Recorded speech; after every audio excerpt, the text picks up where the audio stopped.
करवा रहे हैं इसमें। अस्सलाम वालेकुम दोस्तों, मेरी आवाज आ रही है ऑनलाइन वालों? आवाज आ रही है? क्लियर आवाज आ रही है? अच्छा जी, सबसे पहले तो यार तिलावत से आगाज करते हैं। बिस्मिल्लाहिर रहमानिर रहीम। कुल हुवल्लाहु अहद अल्लाहु समद लम यलिद वलम यूलद वलम यकुल लहू कुफुवन अहद। बिस्मिल्लाहिर रहमानिर रहीम। अल्लाहुम्मा सल्लि अला मुहम्मदिन व अला आलि मुहम्मदिन कमा सल्लैता अला इब्राहीम व अला आलि इब्राहीम इन्नका हमीदुम मजीद। अल्लाहुम्मा बारिक अला मुहम्मदिन व अला आलि मुहम्मदिन कमा बारकता अला इब्राहीम व अला आलि इब्राहीम इन्नका हमीदुम मजीद। सर सबसे पहले तो एक छोटी सी कोर्स पे प्रेजेंटेशन है जो मैं आपके साथ शेयर करना चाहूँगा ताकि हम अपना जो है वो लाएअमल सेट कर लें। हम ये देख लें। अच्छा खैर छोड़ दो, अभी कोई एवरीवन पे भी आ रहा है तो कोई टेंशन नहीं, आने दो। अच्छा जी, सबसे पहले मैं अपने बारे में बताता चलूँ। मेरा नाम अहमद रजा है और मैं गुलिस्तान जौहर में नहीं रहता, ठीक है ना। समय कहता हूँ मेरा नाम अहमद रजा है तो आगे से कोई ना कोई कह रहा होता है कि आप गुलिस्तान जौहर में रहता है, नहीं रहता। सर मैंने 2008 में क्वालिफाई किया है और 2006 से मैं पढ़ा रहा हूँ, ठीक है। तो तकरीबन कितने 16 साल हो गए मुझे पढ़ाते हैं, ठीक है। और मैंने इंडस्ट्री में तकरीबन 2011 तक सर्व किया है। 2011 का आखिरी जो मेरा असाइनमेंट था वो एक फाइनेंशियल इंस्टीट्यूशन का मैं CFO था और वहाँ से पर रिजाइन करके मैंने फुल टाइम जो है वो टीचिंग ऑप्ट की थी। और 2012 से 2011-12 से ही मैं CA फाइनल पढ़ा रहा हूँ, ठीक है ना। यानी अभी को 11-12 साल हो गए मुझे CA फाइनल पढ़ाते हुए। इस पर्चे को मैंने अपने सामने बड़े होते हुए देखा है, ठीक है।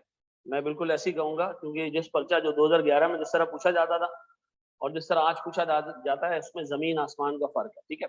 ओवर द पीरियड इस पे ICAP ने भी बहुत ज्यादा एक्सपेरिमेंट्स किए और कोर्स भी काफी दफा चेंज हुआ है, लेकिन अब जिस स्केल पे कोर्स पड़ा हुआ है ये एक ऐसा सेटअप है, ऐसा कोर्स है जो मेरे हिसाब से इस वक्त के हिसाब से बड़ा ऑप्टिमल है जी। आइंदा आने वाले दिनों में मेरे हिसाब से इसमें मजीद चेंजेस आएंगी, ठीक है जी। क्योंकि आप अगर इसी से P2 को देखो तो वो टोटल जो है वो थ्योरेटिकल एस्पेक्ट पे जा चुका है, उसमें प्रैक्टिकल साइड इतनी नहीं आती, ठीक है ना। तो मेरे हिसाब से इसमें भी कुछ सिग्निफिकेंट चेंजेस आएंगे ओवर द पीरियड, लेकिन सर अगले 2-1.5 साल तक इसमें मुझे कोई चेंज होते हुए नजर नहीं आ रहा। जो करंट सेटअप है 3 साल पहले जो कोर्स था और आज जो कोर्स है उसमें बहुत बड़ा फर्क ये है कि कोर्स बहुत छोटा कर दिया ICAP ने। छोटा इन द सेंस ये कि आपसे वो स्टैंडर्ड जो आप पीछे देख कर आ रहे हो उस पर आपको एक्सप्लिसिट क्वेश्चन नहीं आएगा। जैसे आपको 3 साल पहले उठा लो, आपको IAS 40 के ऊपर भी पूरा एक 20 मार्क्स का सवाल नजर आ जाएगा। इफ्रिक 1 एक छोटा सा इफ्रिक है, उस पर भी आपको 21 नंबर का सवाल नजर आ जाएगा, ठीक है जी। तो अब इन्होंने जो है ना कोर्स को बड़ा बाउंड्रीज के अंदर कर दिया है और इससे फायदा ये हुआ है कि लोग अब जो चीज तैयार करके जाते हैं, ठीक है जी, तो उनको पता होता है कि जी स्टैंडर्ड कितने मार्क्स हैं, कितने मार्क्स और ग्रिड फॉलो होती है, ठीक है। दूसरा जो इंपॉर्टेंट चीज है, ICAP कभी कभी बड़ी खामोशी से सिलेबस में मुझे चेंजेस कर देता है और वो पता नहीं होती लोगों को, ठीक है। वो पता नहीं होता, आइडिया नहीं होता, ठीक है जी। जैसे कुछ लेवल्स अभी ICAP ने जो नया सिलेबस अभी कुछ दिन पहले डाला है उसमें कुछ टॉपिक्स के लेवल्स जो है ना टेस्टिंग लेवल्स वो उठा के बढ़ा दिए का मतलब ये कि अब उस पे एक अच्छे लेवल का मुश्किल क्वेश्चन पूछेगा और उस पे कोई एक वो रेसलिंग का मैच होता है ना, नो होल्ड्स बार्ड, जो आपके हाथ में आए सामने वाले ओपोनेंट को मार दो, ठीक है। तो इस लेवल वाले उस पे जो है वो ले आए चीजों को और मेरे हिसाब से लाना भी चाहिए। उसकी वजह ये है कि अगर आपका कोर्स हॉरिजॉन्टली रिड्यूस हो गया है तो फिर वो वर्टिकली आपको टेस्ट करेगा, वो चीजों की डेप्थ में जाएगा, पूछेगा वो सवाल, ठीक है ना। सबसे पहले मैं डिस्कस कर लूं सर हमारे पास कोर्स में है क्या क्या, ठीक है जी। सर हमारे कोर्स में टोटल 4 सेगमेंट्स हैं, ठीक है। इन 4 सेगमेंट्स में जो पहला सेगमेंट है वो ग्रुप फाइनेंशियल स्टेटमेंट्स का है, इसके 20 से 30 मार्क्स हैं, ठीक है जी। मैं शायद पिछली जो है 12 साल के अटेम्प्ट उठा के देख लूं, मुझे एक भी अटेम्प्ट ऐसी नजर नहीं आएगी जिसमें ये एवरेज 25 मार्क्स का नहीं टेस्ट हुआ। ये कम से कम 25-24 मार्क्स का हर अटेम्प्ट में टेस्ट होता है, ठीक है जी। और आमतौर पे कंसोलिडेशन पेपर का पहला क्वेश्चन होता है और इस क्वेश्चन में ना सिर्फ कंसोलिडेशन टेस्ट हो रही होती है बल्कि बाकी बहुत सारे स्टैंडर्ड छोटे छोटे टेस्ट हो रहे होते हैं एडजस्टमेंट्स के नाम पे, ठीक है जी। तो तकरीबन हमारे 20 से 30 मार्क्स जो है वो मैं एवरेज कह लूं 25 मार्क्स जो है वो इस एरिया से आएंगे। If you are weak at consolidation, आपकी बेस नहीं बनी हुई कंसोलिडेशन में या आपकी जो है वो अच्छे लेवल की प्रैक्टिस नहीं हुई, दोनों एस्पेक्ट्स, बेस बहुत अच्छी बनी हुई है, कॉन्सेप्ट बहुत अच्छे, प्रैक्टिस नहीं की है सर। प्रैक्टिस करनी कहां से वो भी हम डिस्कस करेंगे। सर आपको अपने पास पेपर का एक क्वेश्चन जो कंसोलिडेशन का पिछले 10 साल में आया वो करके जाना। ठीक है जी, मैं आपको बता रहा हूँ, आपको P2 के क्वेश्चंस करने पड़ेंगे कंसोलिडेशन में, आपको ICW के क्वेश्चन में करवाऊंगा कंसोलिडेशन के। इस एरिया को हमने लूज नहीं छोड़ना, because this is almost 1/4 of your paper. ठीक है जी, ये गया सब गया। ठीक है जी, ऐसे सवाल आए इस पर्टिकुलर एरिया से। कंसोलिडेशन हम करते हैं, कंसोलिडेशन कौन करता है? पेरेंट करता है, एक पेरेंट एक सब्सिडरी। ठीक है जी, मैं मिसाल देता हूँ सर, अज्यूम करो एक पेरेंट है, उसकी एक सब्सिडरी है। मुझे बताओ ये लोग कितने फाइनेंशियल स्टेटमेंट्स बनाएंगे ये दोनों मिलकर? सब्सिडरी अपने फाइनेंशियल स्टेटमेंट्स बनाएगा, पेरेंट एक तो कंसोलिडेटेड फाइनेंशियल स्टेटमेंट्स बनाएगा। पेरेंट अपने फाइनेंशियल स्टेटमेंट्स बनाता है, पेरेंट अपने फाइनेंशियल स्टेटमेंट्स बनाता है। हाँ, एक बच्चा कह रहा है हाँ हाँ बनाता है, तो उसी से तो हम कंसोलिडेशन करते हैं। पेरेंट और सब्सिडरी के अकाउंट सामने रखते हैं तभी तो हम कंसोलिडेशन कर पाते हैं। ऐसा है, वो एग्जाम के सवाल तक होता है।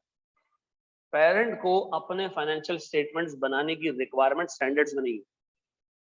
ठीक है जी, ये लॉ कहता है पेरेंट को कि आपने अपने इंडिविजुअल अकाउंट्स बनाने। ठीक है जी, ऐसा है। अब मुझे बताओ, अगर पेरेंट अपने अकाउंट्स बना रहा है ना, तो आमतौर पे कंसोलिडेशन का सवाल आता है। एक अटेम्प्ट में एग्जामिनर ने कहा भाई आप अपनी सेपरेट बुक्स, यानी पेरेंट अपने फाइनेंशियल स्टेटमेंट जो इंडिविजुअल जो सेपरेट फाइनेंशियल स्टेटमेंट बनाता है वो बना के। ठीक है जी, अब देखें कितनी छोटी निटी-ग्रिटीज है। जो सब्सिडरी है वो अपने फाइनेंशियल स्टेटमेंट जो बनाएगा उसको हम क्या कहते हैं पता है? उसको हम कहते हैं इंडिविजुअल फाइनेंशियल स्टेटमेंट्स। ऐसा, पेरेंट जो कंसोलिडेटेड फाइनेंशियल स्टेटमेंट बनाएगा उसको हम क्या कहते हैं? Consolidated financial statements. पेरेंट जो अपने अलग फाइनेंशियल स्टेटमेंट बनाएगा उसको क्या कहते हैं? उसको हम कहते हैं इंडिविजुअल, नहीं सेपरेट फाइनेंशियल स्टेटमेंट्स। ऐसा एक अटेम्प्ट में क्वेश्चन आ गया 23 मार्क्स का, सेपरेट फाइनेंशियल स्टेटमेंट्स बनाओ। अब लोग तो तैयारी करके आए, ये बारूद बना के हम कंसोलिडेशन पे फायर मारेंगे। उन्होंने कहा ये बारूद ही आपने बनाया। तो मैं फिर आपको बता दूं, इस टॉपिक में ठीक ठाक डेप्थ है, इस टॉपिक को ठीक ठाक तरीके से कवर करना है। तो और ये टॉपिक कम से कम हमारी तकरीबन 30 से 35 क्लासेस, कम से कम 35 से 40 क्लासेस मेरे हिसाब से सेफली लगनी चाहिए। ठीक है, अच्छा जी सर, इसमें स्टैंडर्ड्स कौन कौन से कवर्ड है ये आप साथ साथ में लिखते जाओगे ताकि आपके पास एक जो है वो हिसाब किताब बनता रहे। देखिए इस पर्टिकुलर सब्जेक्ट में एवरेज 350 से 300 क्लासेस टोटल लगती है। और मैं आपको बता रहा हूँ सर, अगर आपने इसका एक प्रॉपर रजिस्टर नहीं बनाया ना और साथ साथ उसको रिवाइज नहीं किया तो आप फिर खुद जो है वो मतलब फेलियर को दावत देंगे। ठीक है जी, नमाज का वक्त है, ब्रेक हम नमाज का तकरीबन 15 से 20 मिनट बात करते हैं। कोई चेंज नहीं है बेटा, अली मोहम्मद कोई चेंज नहीं, बिल्कुल स्लाइड सारी शेयर हो जाएंगी। हाजिक, अच्छा ये सबको पता है sir joint sorry business combinations क्या है, कंसोलिडेटेड फाइनेंशियल स्टेटमेंट्स क्या है, जॉइंट ऑपरेशंस, ये आप पहली दफा पढ़ोगे। ठीक है जी, बिजनेस कॉम्बिनेशन का मतलब होता है पेरेंट सब्सिडरी और ये सारी चीजें आगे हमने पूरा डिटेल में देखना है कि बिजनेस कॉम्बिनेशन बाय डेफिनेशन क्या है। ठीक है जी, हर बिजनेस कॉम्बिनेशन जिसकी कंसोलिडेशन करनी है उसके लिए बिजनेस का होना जरूरी है। ठीक है, तो जॉइंट ऑपरेशन एक नया चीज आप पढ़ोगे या पढ़ चुके हो शायद, IS 28। ठीक है, हाँ फिर सेपरेट फाइनेंशियल स्टेटमेंट्स, ये किसके फाइनेंशियल स्टेटमेंट्स हैं? सब्सिडरी के ना? नहीं, पेरेंट के सर। फिर कैश फ्लो ना, कितना आसान है? एक अटेम्प्ट में आएगा अपना सवाल आया 25 मार्क्स का, consolidated cash flow direct method से बनाओ। उस अटेम्प्ट में 40 लोग पास हुए, बाकी सब फेल हो गए। क्यों? नहीं, क्लास से पहले कोई रिकॉर्डिंग लेना लाजमी नहीं है, बस यहाँ से हम शुरू कर रहे हैं। ये कोर्स दिसंबर 22, जून 23 और आगे सारे सदियों के लिए रेलेवेंट है। ठीक है जी, बढ़े हम आगे।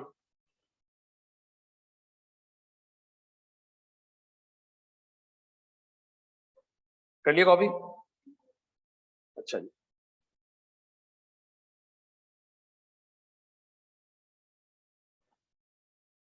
अच्छा जी सर, फाइनेंशियल इंस्ट्रूमेंट्स 30 से 35 मार्क्स, आंखें खोल के देख लें, 30 से 35 मार्क्स यानी कंसोलिडेशन से बड़ा एरिया। ठीक है जी, 30 से 35 मार्क्स। और आप यकीन करें मेरी नजर में ये है पूरा FFR, कंसोलिडेशन प्लस ये दोनों मिला लो ना तो ये पूरा कोर्स है। इसमें कोई लंबी लिस्ट नहीं है स्टैंडर्ड्स की, ठीक है। फाइनेंशियल इंस्ट्रूमेंट्स में सिर्फ 4 स्टैंडर्ड बस, ठीक है, 4 भी जबरदस्ती के, ठीक है जी। अच्छा, मैं इसमें एक स्टैंडर्ड और ऐड कर देता हूं जो अभी उन्होंने कोर्स में ऐड किया है, वो है IFRS 13 फेयर वैल्यू मेजरमेंट।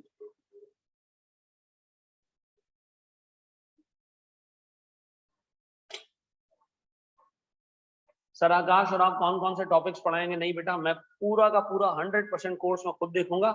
आकाश 100% कोर्स अलग कराएगा, ठीक है जी। आपको एक फी में दोनों टीचर्स के लेक्चर्स मिल जाएंगे, आप उसमें से किसी से भी पढ़ सकते हैं, ठीक है जी।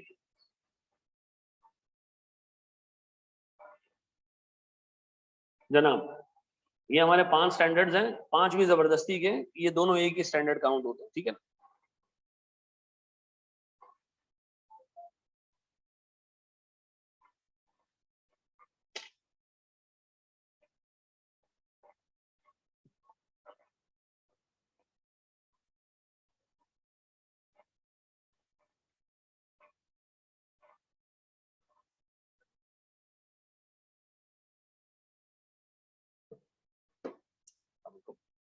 चले जी, जाए हम आगे दोस्त।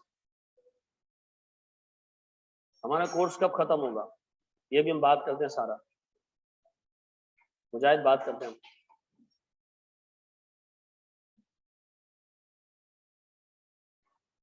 चलो जी, मैं एक्सपेक्ट नहीं कर रहा था कि फिजिकल में इतने बच्चे आ जाएंगे। मैं सोच रहा था कि 4-5 बच्चे होंगे। बड़ा अरसा हो गया फाइनल की क्लास में फिजिकल में बच्चे देखे हैं। वो अभी बताता हूँ ना, पूरी हिस्ट्री अभी रिपीट करूंगा आपके साथ, रुकिए।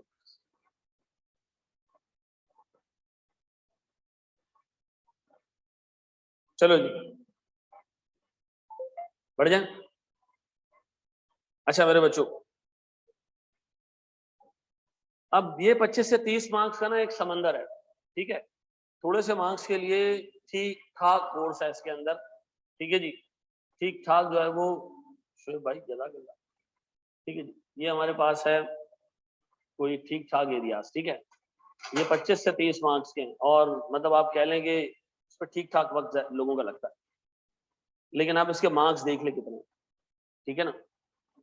एम्प्लॉय बेनिफिट्स हैं, शेयर बेस्ड पेमेंट्स हैं, non current assets held for sale है, रेवेन्यू का स्टैंडर्ड भी इसी में, लीज का स्टैंडर्ड भी इसी में, डेफर्ड टैक्स भी इसी में, रिलेटेड पार्टीज भी इसी में, इंटरिम फाइनेंशियल स्टेटमेंट्स भी इसी के अंदर, ठीक है।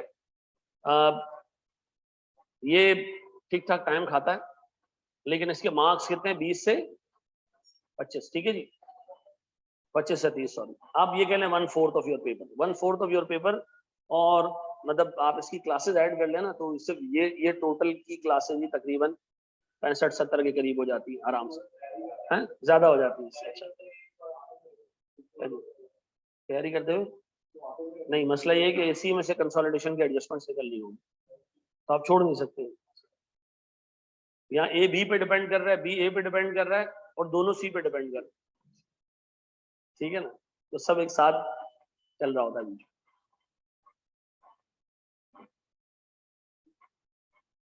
बता रहा हूँ, नहीं रुक जाओ, बढ़ जाएंगे।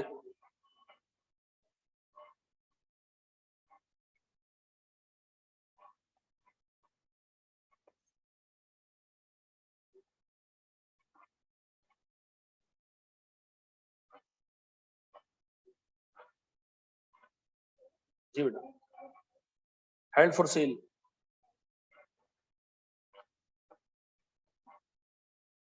ठीक है जी। अच्छा मुझे एक बात बताओ, कंपनी ने सोचा कि इस दफा हमारे पास ना बोनस डिविडेंड देने के लिए कैश नहीं है, हम सोच रहे हैं कि अपना फर्नीचर दे दें डिविडेंड के तौर पे, हैं? नहीं, शेयर भी नहीं देना, हमारे को 5-6 शेयर होल्डर्स हैं, हमने सोचा इस दफा इनको फर्नीचर ही दे देते हैं उठा के, है ही नहीं कुछ देने को, तो हमने तो प्रॉफिट कमाया तो फर्नीचर ले लिया है। ये बस एक कुर्सी पकड़ा देंगे सब, है जी। ये कौन सा स्टैंडर्ड में जाएगी कुर्सी? ये कुर्सी मेरे पास पड़ी है, IFRS 5 में जाएगा। IFRS 5 का नाम क्या है? Non current assets held for sale and held for distribution, ठीक है जी। अगर आपने कोई एसेट डिसाइड कर लिया है कि मैं इसको डिस्ट्रीब्यूट करूंगा, आमतौर पे पता क्या होता है, पेरेंट के पास अपनी सब्सिडीज के शेयर्स होते हैं, ठीक है जी, सब्सिडीज के शेयर्स होते हैं ना पेरेंट के पास। तो पेरेंट बाज़ औक़ात करता ये है कि अपनी सब्सिडरी के शेयर्स अपने शेयर होल्डर्स को डिविडेंड के तौर पे देना, ठीक है जी। तो उनकी अकाउंटिंग कहाँ होगी, वो यहाँ होगी, ठीक है। बढ़े हम आगे, कर लिया कॉपी जी, बताओ क्या चीज?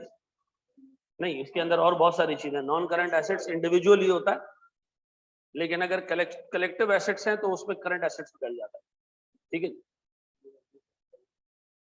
हम आगे एक चीज पढ़ेंगे, डिस्पोजल ग्रुप, उसमें करंट भी होते हैं, नॉन करंट भी होते हैं, दोनों इसके अंदर डील होते हैं, ठीक है।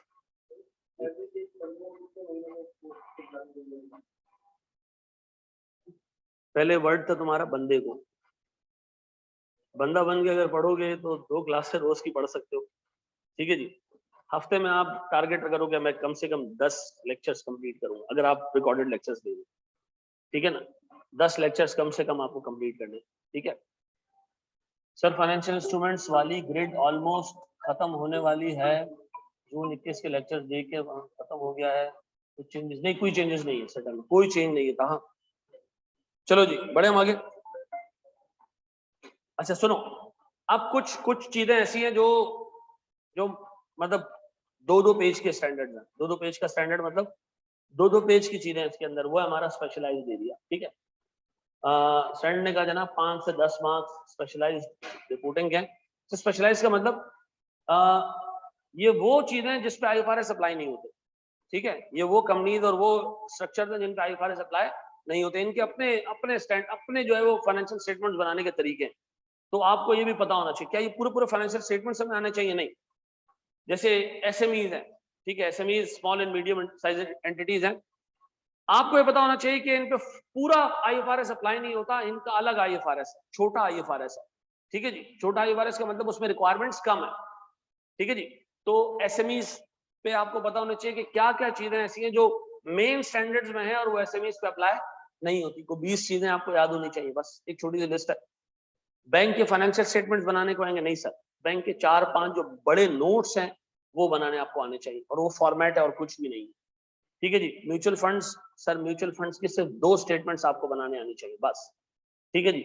इंश्योरेंस कंपनीज के गिने चुने सेगमेंट्स, जैसे जनरल इंश्योरेंस है उसका पीएनएल बनाने आना चाहिए, ठीक है जी। जो लाइफ इंश्योरेंस है उसका प्रीमियम का नोट आपको बनाने आना चाहिए। यानी सर इसके अंदर सिर्फ चुनिंदा चीजें, कुछ कुछ चीजें स्टैंडर्ड्स मतलब उन्होंने फॉर्मेट उठा लिया गया, ये आपको पता होना चाहिए, ठीक है जी।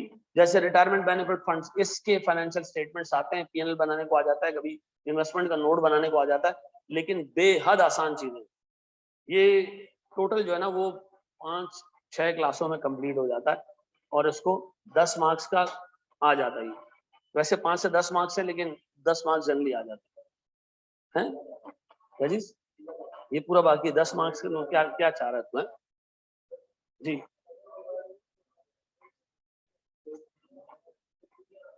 मैं बता रहा हूँ सारा, पहले ये कोर्स डिस्कस कर लो, मैं बता रहा हूँ। चलो जी सर, 10 एक सब्जेक्ट, चलो जी। अब आ रहा सर इसके बाद ये भी एक लिस्ट है, ये सिर्फ दिखाने की है ना, ये कभी पेपर में आता है ना, इसको कोई पढ़ाता है ना, इसको आज तक कभी एग्जामिनर ने टेस्ट किया है। मैं तुम्हें एक छोटा सा किस्सा सुनाता हूँ। एक मीटिंग में डिस्कस हो रहा था कि यार ये सारे स्टैंडर्ड्स इंडस्ट्री स्पेसिफिक है, ठीक है ना। जैसे इंश्योरेंस कॉन्ट्रैक्ट्स इंश्योरेंस इंडस्ट्री से रिलेटेड है, मिनरल्स से रिलेटेड है। वहां एक चीज आई, रेगुलेटरी डेफरल अकाउंट्स, पूरा हाईकैप का सेटअप बैठा हुआ है, लोग भी बैठे हैं, अकाउंटिंग के टीचर्स भी बैठे हैं। तो एक ने ऐसे पूछ लिया, इस स्टैंडर्ड में क्या है? आप बाखुदा मैं आपको बता रहा हूँ, सब एक दूसरे का मुंह देख रहे हैं। कोई तो बोलेगा कि स्टैंडर्ड में क्या है, ठीक है ना। कोई नहीं बोला, मैं बोल दूं। मैंने कहा भाई, यूटिलिटी कंपनी जब अपने फाइनेंशियल स्टेटमेंट्स बनाती है ना, और आपस में उनके रिसीवेबल्स और पेबल्स होते हैं, वो इस पर्टिकुलर स्टैंडर्ड के हिसाब से वो रिकॉर्ड होते हैं, ठीक है जी। जो सर्कुलर डेट वगैरह का सेटअप सुना है ना आपने, वो इस पर्टिकुलर चीज के हिसाब से रिकॉर्ड होता है। बाकी सब खामोश बैठे थे। उस दिन मुझे अंदाजा हो गया कि इस पे कितने सवाल आ सकते हैं, ठीक है जी। तो इतना मैं आपको बता रहा हूँ कि सारी चीजें ऐसी हैं। अच्छा, इसका ना टेस्टिंग लेवल 1 है, टेस्टिंग लेवल 1 का मतलब आई कैप की स्टडी टेक्स्ट में जितनी चीजें लिखी हैं वो अगर आपको पता है मोर देन इनफ, ठीक है। और आई कैप की स्टडी टेक्स्ट में हर एक इसके ऊपर कोई एक एक डेढ़ पेज ही लिखा हो, ठीक है जी। इस पे अपना टाइम वेस्ट नहीं करना, ठीक है। लिस्ट इतनी बड़ी है, वैसे ही देख के इंसान का जो है ना खून जल जाएगा। IS-29 भी इसी लिस्ट का पार्ट है, ठीक है। सिर्फ उसकी थ्योरेटिकल तक आपको पता होना चाहिए। देखो मैं फिर बता दूं, आई कैप के एग्जामिनर ने सब पेपर में पूछने 5 सवाल, ठीक है, और उसके पास स्टैंडर्ड्स है, वो सारी चीजें छोड़ के आगे घुसेगा मिनरल रिसोर्सेज में, ठीक है जी। और इसके मार्क्स पता है कितने हैं? मैक्सिमम 8 नंबर है। अगर किसी अटेम्प्ट में टेस्ट हो भी गया तो मैक्सिमम कितने मार्क्स हैं? 8, ठीक है। फिर जी ये दिखाने वाले स्टैंडर्ड में सारी। फिर इसके बाद उन्होंने कहा यार ये चीज आपको पढ़ना जरूरी है, एथिक्स। सर एथिक्स पे हमारे पास जो कोड ऑफ एथिक्स है वो आपने देखना है। कौन से वाला? हमारे पास 2 कोड्स हैं। एक है जो अप्लाई होता है चार्टर्ड अकाउंटेंट्स इन प्रैक्टिस पे, जो स्टैंडर्ड्स आप ऑडिट में देख कर आ रहे हो वो है। ये है चार्टर्ड अकाउंटेंट इन बिजनेस, ये वो एथिक्स है, 5-6 पेज के इसके भी नोट्स हैं। इसका मतलब आखिरी का जो पूरा एरिया है ना, उसमें से कोई पेपर में 15 से 15 मार्क्स के करीब उठ के आएगा, 10 से 15 मार्क्स, और उसमें बेतहाशा जो है वो चीजें भरी हुई हैं, लेकिन उसके 10 से 15 नंबर की वेटेज से ज्यादा नहीं है। अब मुझे एक बात बताओ सर, बता रहा हूँ हरीम, बता रहा हूँ, मेरा बच्चा सारा बता रहा हूँ। अच्छा जी सर हमारे पास के रिजल्ट्स, क्या रिजल्ट होगा FFR का? सोचो जरा, 20%, 30%? अच्छा चलो यही रेंज है हमारे पास रिजल्ट्स की, आप देख लें, मोर और लेस यही रेंज है। अच्छा सुनो, मैं एक छोटा ना, सुनो मैं बताता हूँ, सुनो मैं बताता हूँ सर, सुनो। एक जमाने तक मैं आई कैप का पूरा सेटअप तो मैं समझा रहा हूँ ताकि तुम्हें पता चले कि पेपर कैसे बनता है। एक जमाने तक आई कैप बाहर से पेपर बनवाता था, ठीक है, उसको आई कैप का डिपार्टमेंट खुद बैठ के रिव्यू करता था, और जितनी उन बेचारों की कॉम्पिटेंस होती थी उसके हिसाब से वो रिव्यू करके वो पेपर आ जाता था, ठीक है जी। ये मेरा अपना हंच है, ठीक है। और उसके बाद होता ये था कि ये इस तरह के रिजल्ट्स आते थे, 5.4, 8.9, ठीक है जी। 2017 में ना, इस अटेम्प्ट के फौरन बाद आई कैप में एक चेंज आया। उन्होंने एक स्पेशलाइज्ड मतलब डिपार्टमेंट बनाया, एक स्पेशल बंदा हायर किया, किसके लिए? ये अकाउंटिंग का पेपर बनाने के लिए, ठीक है, और पूरी टीम उसको दे दी। उस बंदे ने पोस्ट दिस अटेम्प्ट, इस अटेम्प्ट के बाद से उन्होंने उस बंदे ने पेपर सेट किया, और आप देख रहे हैं कि रिजल्ट में वाज़े डिफरेंस आया, ठीक है जी। वाज़े डिफरेंस क्या? उसने लोगों को पास करना शुरू कर दिया? नहीं, उस बंदे ने फजूल तरीन चीजें जो पेपर में पूछी जाती थी पास करना, वो खत्म कर दी। मतलब मैं आपको अभी आगे पढ़ाते हुए ना एक सवाल कराऊंगा डेफर्ड टैक्स का। मतलब आप अज्यूम करो साल के स्टार्ट में भी प्रॉपर्टी प्लांट एंड इक्विपमेंट का वही बैलेंस है जो साल के एंड पे, साल के स्टार्ट पे वही बैलेंस है जो साल के एंड पे है, तो दरमियान में कोई डेप्रिसिएशन नहीं आया। एग्जामिनर ने इतनी वाइल्ड अजम्पशंस ली हैं पेपर के अंदर, ठीक है जी। ओपनिंग बैलेंस दिया, क्लोजिंग नहीं है, तो क्या करें? यही क्लोजिंग है, यही क्लोजिंग है। बिजनेस भी चलाया, लोगों ने पैसा भी कमाया उसके ऊपर, चीजें भी बेची हैं, सेल्स भी हुई हैं, तो कौन सा एसेट था भाई? कुछ पता नहीं है, कुछ पता नहीं। अल्लाह वास्ते काम, डेबिट टैक्स से सवाल है, ओपनिंग बैलेंस गलत है, आप क्लोजिंग सही भी निकाल लो, ओपनिंग गलत है तो चार्ज क्या निकलेगा? गलत निकलेगा, ठीक है जी। तो इस पॉइंट पे ना एक सवाल पेपर में ऐसा आया कंसोलिडेशन का, फॉरेन करेंसी। मैं इसलिए जानता हूं कि मैं आपको बताया ना कि ये पेपर मेरे सामने पड़ा हुआ है। इस अटेम्प्ट में एक ऐसा सवाल है, दोनों अटेम्प्ट्स में कंसोलिडेशन के फॉरेन करेंसी के सवाल है, और उन सवालों में टेक्निकल मिस्टेक्स थी, ठीक है जी। डेफर्ड टैक्स के सवाल में 22 मार्क्स के सवाल में टेक्निकल मिस्टेक्स मिसिंग है चीजें, ठीक है जी। आप रिजल्ट देख लें दूंगा क्या रहा। एक IFRS 15 जो रेवेन्यू का है वो नया आया था, उन्होंने सारा स्टैंडर्ड छोड़ा, गए IFRS 15 के अपेंडिक्स में एक सवाल वहां से निकाला, ऐसा सवाल जो पेपर में इस तरह है A B, और जब A और B नहीं होता तो C। एक ट्रीटमेंट है, उसने कहा ट्रीटमेंट A अप्लाई होता है, ट्रीटमेंट B अप्लाई होता है, ये दोनों अप्लाई ना हो रहे हो तो C अप्लाई हो, तो C पे सवाल पूछ लिया, और 18 मार्क्स का सवाल, और सब ने उस सवाल में वो चटनी बनाई है जो उनको समझ आया। तो इस पॉइंट के बाद ना पेपर बड़ा स्टेबल हो गया है। आप देखें लास्ट अटेम्प्ट में 36 मार्क्स 36% रिजल्ट आया। अच्छा देखो एक चीज दिमाग में रखना, इसका मतलब है सर मोर और लेस कोई 35 से 40 के बीच में परसेंटेज रही है ओवरऑल, एवरेज लगा लो तो 32-35% की ये परसेंटेज रही है, पासिंग परसेंटेज रहा है। इसका मतलब ये है कि सर अटेम्प्ट करने वाले हर तीसरे 3 में से एक बंदा पास होगा। और मैं आपको बता सकता हूँ सर, जब से ये ऑनलाइन का चक्कर शुरू हुआ है, आज आप मेरे सामने इतने तादाद में बैठे हुए हैं, ये शायद 1.5 साल बाद इतना बच्चा मैं देख रहा हूँ क्लास में। नहीं तो मैं यहाँ पहली क्लास ले रहा होता तो इधर 4 बैठे होते थे, इधर 2 बैठे होते थे। ये ले चुका है मैं sir classes. Sir recorded lectures more than 500 students we have, ठीक है। लेकिन फिजिकल में या लाइव में आप यकीन करो बड़े अरसे बाद मैं कोई बच्चा देख रहा हूँ यहाँ, और थोड़े अरसे के लिए देख रहा हूँ, ठीक है ना। ये मैं आपको फैक्ट बता रहा हूँ कि हम डिस्कस करेंगे, ठीक है जी। तो मोर और लेस रिजल्ट ऐसे ही है। दूसरा इंपॉर्टेंट चीज देखिए, आपने 50 मार्क्स लेने, कितने में से? नहीं sir, out of almost 120 marks. ये फैक्ट भी आपको पता होगा, it's a public fact now, ठीक है। ये आई कैप की मीटिंग्स में डिस्कस हुआ, जिसमें अकेला मैं नहीं बैठता हूँ, ठीक है जी, बाकी के सारे कॉलेज ओनर्स भी उसमें बैठते हैं। मैं आपको बता सकता हूँ आई कैप में जैसे कंसोलिडेशन है वो 25 मार्क्स है, उसमें अवेलेबल मार्क्स होते हैं 30। आप गलती भी कर दो ना, उसके अंदर 2-2.5 मिस्टेक्स भी कर दो, तब भी आपको पूरे 25 मिल जाते हैं। लेकिन अगर आपने पूरा सवाल सही कर दिया, आपको 30 नहीं मिलेंगे। उसमें मैक्सिमम मार्क्स 25 हैं, अवेलेबल 30 हैं, ठीक है जी। आप मैक्सिमम कहां तक जा सकते हो? 25 तक जा सकते हो। तो यार आपको फिर एक पास होने का मौका दिया जा रहा है। लेकिन हैविंग सेड दिस, सबसे बड़ा मसला जो एफएफआर बीएफडी के पेपर्स में लोगों को आता है, वो आता है टाइम मैनेजमेंट का। सवाल होंगे 5। एक बच्चे ने जिसने एवरेज लेवल की तैयारी की है, सिर्फ लेक्चर सुने और लेक्चर ही के सवाल सॉल्व किए, उसके आगे वो गया ही नहीं है। और वो भी लेक्चर भी ऐसे सुने जैसे हम जो है वो मौलाना साहब तरावी पढ़ाते हैं ना, ठीक है जी, ऐसे वाले लेक्चर किए हैं। हाँ मैं आपको बताऊं, वो लेक्चर सुने 2.5 की स्पीड पे, 3 की स्पीड पे, ठीक है जी। इस तरह अगर काम किया ना, तो उस बच्चे के साथ एक प्रॉब्लम जेन्युइन आता है पेपर में, वो ये आता है कि वो पेपर पूरा नहीं कर पाता। आ रहा होता है उसको याद आ रहा होता है मैं कर सकता हूँ ये, लेकिन वो सोचना पड़ेगा।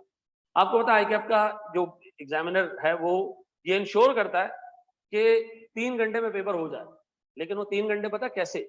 वो लिखता रहे बस। सोचने का टाइम इसमें इनकॉर्पोरेटेड नहीं है। और आप जितना भी अच्छी तैयारी कर लो, आपको चीजें सोचना पड़ती हैं, आपको देखना पड़ेगा इस एडजस्टमेंट का इम्पैक्ट कहाँ जा रहा है, इसका इम्पैक्ट कहाँ जा रहा है। तो मैं आपको बताऊं, एक एवरेज बच्चे से 15-20 मार्क्स छूटते हैं। अगर आप ये चीज इंश्योर कर लो ना कि आप पेपर पूरा करके आ, मैं आपको हल्फन बता रहा हूँ, आप फेल नहीं हो सकते। और जितने लोग पेपर में पास हुए हैं ना, उनमें एक आदत आप नोट करोगे, वो आपको खुद बताएंगे। वो ये आदत है कि एक दफा लीज का सवाल आया 13 मार्क्स का, कितने का? इसी अटेम्प्ट में एफ्रिक 1 का सवाल 21 मार्क्स का था। लीज का सवाल कितने मार्क्स का? 13 मार्क्स का। इफ्रिक 1 का सवाल 21 नंबर का, उसमें टोटल 10 एंट्रीज है, आसान एंट्रीज है, कोई बड़ी बात नहीं उसके अंदर। लोग 13 नंबर के सवाल पे 45 मिनट लगा के बैठ गए। उस एक सवाल में मॉडिफिकेशन भी थी, रीअसेसमेंट भी थी, ठीक है जी, लोगों ने टाइम लगा दिया उसके ऊपर। बाद में जब पेपर के रिजल्ट डिस्कस होते हैं तो हमने क्या बोला, उन्होंने कहा भाई आप लोगों की गलती है, आप बच्चे को सिखा के भेजो ना। जब एक स्टिपुलेटेड टाइम है, उस स्टिपुलेटेड टाइम के आगे मत जाओ, आप दूसरे क्वेश्चन पे चले जाओ, छोड़ दो आप उसको, दूसरे जल्दी कवर कर लो, वापस आ जाना है इसके ऊपर। लेकिन हम लोग जो है वो मतलब माँ की कसम खा के बैठे होते हैं, इसको तो टाई करके निकलूंगा, छोड़ूंगा नहीं इसको। और ये भी उसने बताया कि टाई करने के कोई मार्क्स नहीं। हम आखिर में बैठ के कैश फ्लो बनाने के बाद उसका टोटल कर रहे होते हैं, इसके कोई नंबर नहीं। ठीक है जी, मैं फिर आपको बार बार ये मतलब एक फोकस करवाऊंगा कि देखो जितना टाइम पेपर में लगाओ ना, जब एक सवाल पे उसका स्टिपुलेटेड टाइम निकल जाए ना, 3-4 मिनट ऊपर दे दो, मूव कर जाओ। क्योंकि अगले सवाल के शुरू के 5 मार्क्स लेना आसान है, इसके आखिरी के 5 नंबर लेना मुश्किल है। ठीक है जी, और आई होप तुम लोग जो है वो इतने सेंसिबल हो। ठीक है जी, अच्छा जी सर, अब 2-3 छोटी छोटी बातें, इसके बाद मैं आपको नमाज का ब्रेक दे रहा हूँ और फिर हम जो है वो स्टार्ट करते हैं अपनी क्लास। अच्छा जी सर सुने, सर इस पूरे सेटअप को हम कैसे लेके चलेंगे, उस पर हम बात कर लेते हैं पहले। अच्छा जी सर सुने, देखिए कोर्स 100% मैं कराऊंगा खुद, ठीक है जी। अच्छा आपको इसी फी में ना, कुछ बच्चे ऐसे हैं जो आकाश से FAR 2 पढ़े, वो चाहते हैं सर आकाश पढ़ा दें, तो आकाश 100% कोर्स आपको रिकॉर्डेड देगा, ठीक है। दोनों आपको एक ही उसमें मिल जाएंगे पोर्टल में। आपने उनके लेक्चर से देखना है, उनके लेक्चर से देखें, मेरे लेक्चर से देखना है, मेरे लेक्चर से देखें, दोनों के देखने लेक्चर्स, दोनों के देखें अगर आपके पास टाइम है, आपको अलाउ करता है टाइम, ठीक है।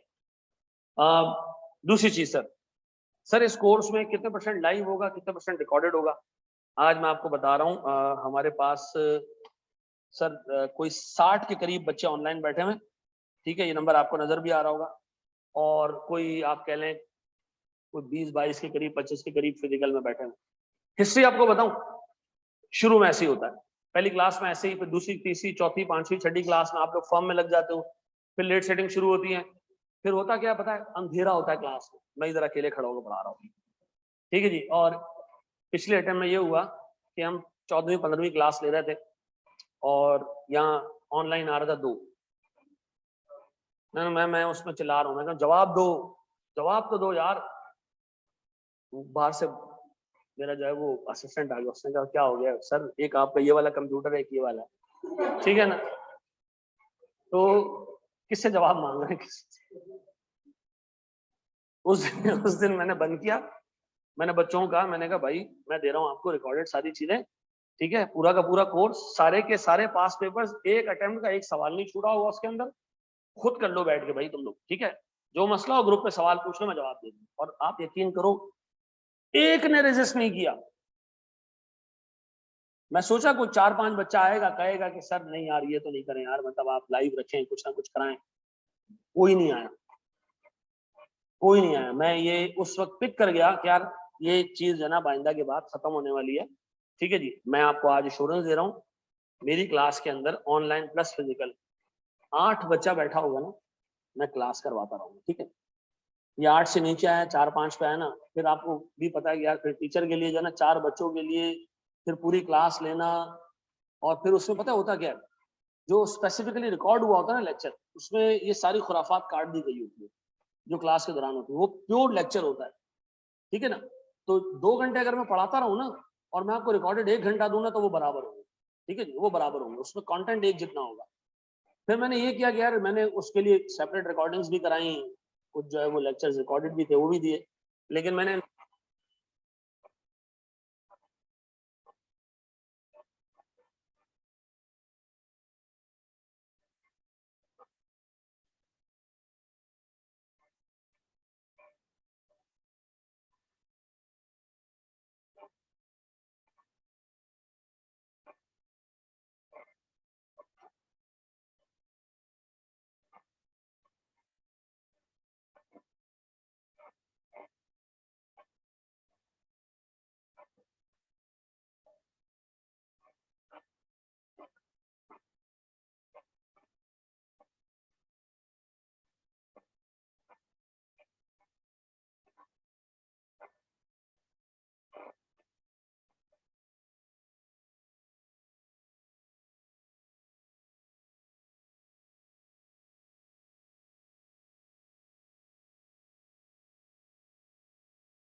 हाँ जी, अब आ रही है आवाज? अच्छा जी, तो ये किताब आप लोगों ने लेनी है, ठीक है जी, सॉफ्ट कॉपी में मैं आपको दे दूंगा। आप लोग में से बहुत सारे लोग जो है इसको क्लाइंट से प्रिंट निकलवा लेना, सवाब की नियत करके कि अल्लाह मैं जो इसमें सीखूंगा उसमें क्लाइंट का भी भला होगा, तो मैं क्लाइंट से ही जो है प्रिंट निकाल लेता हूँ, ठीक है जी, आपकी मर्जी, ठीक है, आपकी मर्जी, आप उसको जिस तरह लेके चलना चाहो, ठीक है। अच्छा जी सर सुनिएगा दोस्त, सुन लीजिएगा मेरे बच्चों, सर सुनिएगा, देखिए कोई भी स्टैंडर्ड आप शुरू करेंगे, उसका लाएहमल ये होगा कि आप सबसे पहले उसकी क्लासेस लेंगे, ठीक है जी। क्लासेस के लेक्चर नोट्स के साथ साथ जो जितनी क्लासेस है ना, उसी में सारे पास पेपर सॉल्व, ठीक है जी, कोई अलग से वो नहीं है। फिर हमने एक अलग से टैब भी बनाया हुआ, ठीक है, जिसके अंदर पास पेपर जो टॉपिक वाइज है ना, सिर्फ पास पेपर में अलग से एक टैब बना हुआ है, ताकि कल जब आप प्रैक्टिस करने बैठो तो आपके पास जो है वो आपको दोबारा क्लासेस खोल के ना देखनी पड़े कि कि मुझे पास पेपर का फला सवाल सॉल्व करना है, अब मैं पता नहीं किस लेक्चर में जाके मिलेगा मुझे। तो एक अलग टैब भी बना हुआ है जिसमें आप जाके क्या कर सकते हो, फाइनेंशियल इंस्ट्रूमेंट्स का आपने टैब खोला, उसमें ईयर वाइज पास पेपर आ रहे हैं, आप वहां चले गए, आपने डायरेक्ट पास पेपर खोल दिया, ठीक है, आपको ढूंढना नहीं पड़ेगा। आपने से सारे लेक्चर्स देखने कोशिश करेंगे यार, मतलब उसको आप वक्त के साथ साथ देखते जाएं, मैं लाइव पढ़ाऊं तो लाइव आ जाए, ठीक है जी, रिकॉर्डेड हो तो रिकॉर्डेड देखें। सर फिर करिएगा क्या, ये जरा सुनिएगा दोस्त, मैं एक आपको एक रीजन बता रहा हूँ, क्योंकि देखो कोर्स इतना बड़ा है, आप जैसे आगे जाते जाओगे ना पीछे पीछे में भूलते जाओगे, ये मैं आपको बता रहा हूँ, ठीक है, ये बीमारी लगी रहेगी। आप लोगों ने करना क्या है सर, जैसे जैसे आप चलते जाओगे ना, मैं आपको एक लिस्ट बना के दे दूंगा कि यार इस सवाल पर डायरेक्ट डाल दो, ये वो सवाल है जो आपने बाद में जब रिवीजन करने बैठोगे ना, इस एक सवाल की बेसिस पे आपको ये 5 नहीं करने, ठीक है जी। तो हम अपने कोर्स को लेंगे 20%, ठीक है, यानी हर 5-6 क्वेश्चंस की जगह एक क्वेश्चन ऐसा होगा जो पूरे केस का रिप्रेजेंटेटिव होगा, ठीक है। तो वो एक सवाल आपने क्या करना है, कंटिन्यूअसली रिवाइज करना है। 2-1.5 महीने बाद आपने वो सवाल उठाया, दोबारा देख लिया, 2-1.5 महीने बाद उठाया, दोबारा देख लिया।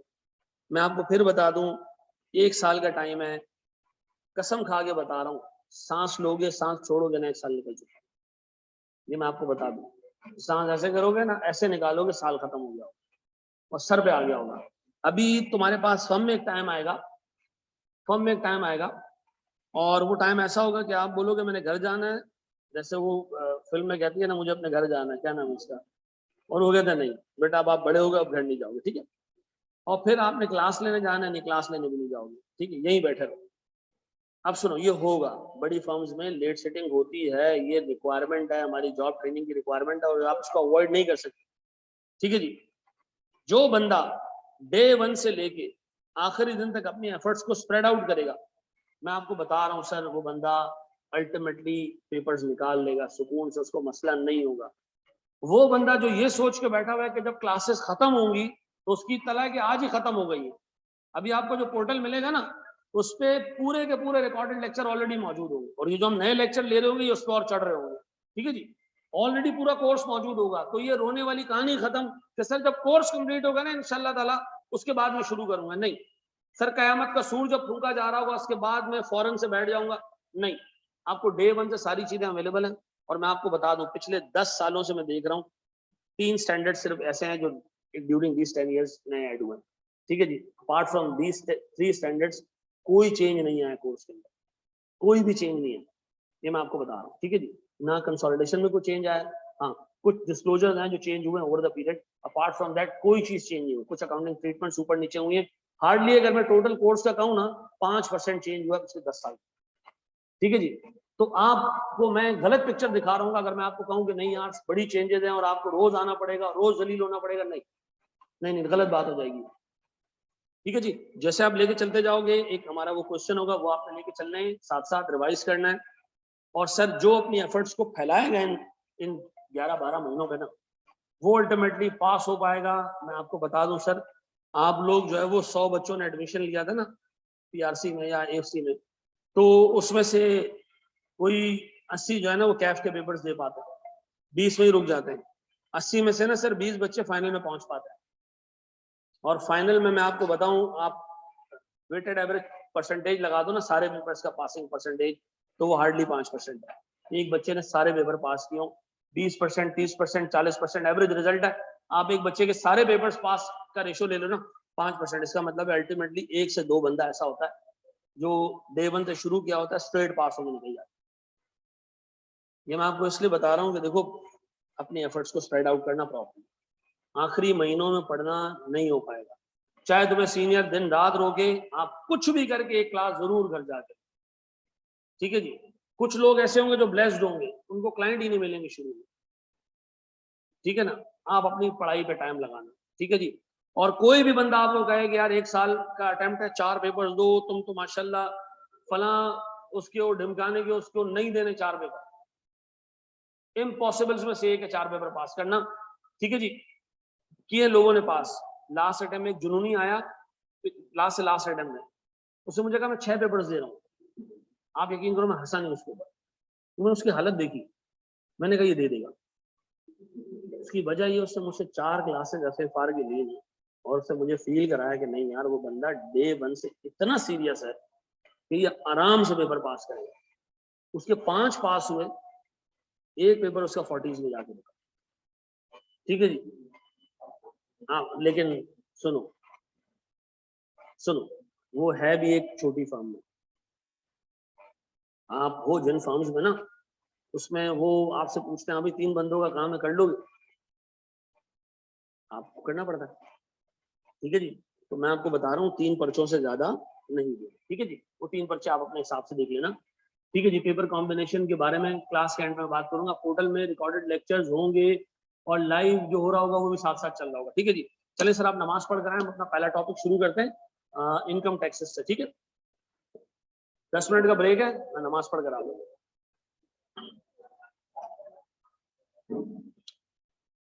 बता रहा हूँ सैयद अरसलान अभी शुरू हो जाएंगे थोड़े टाइम।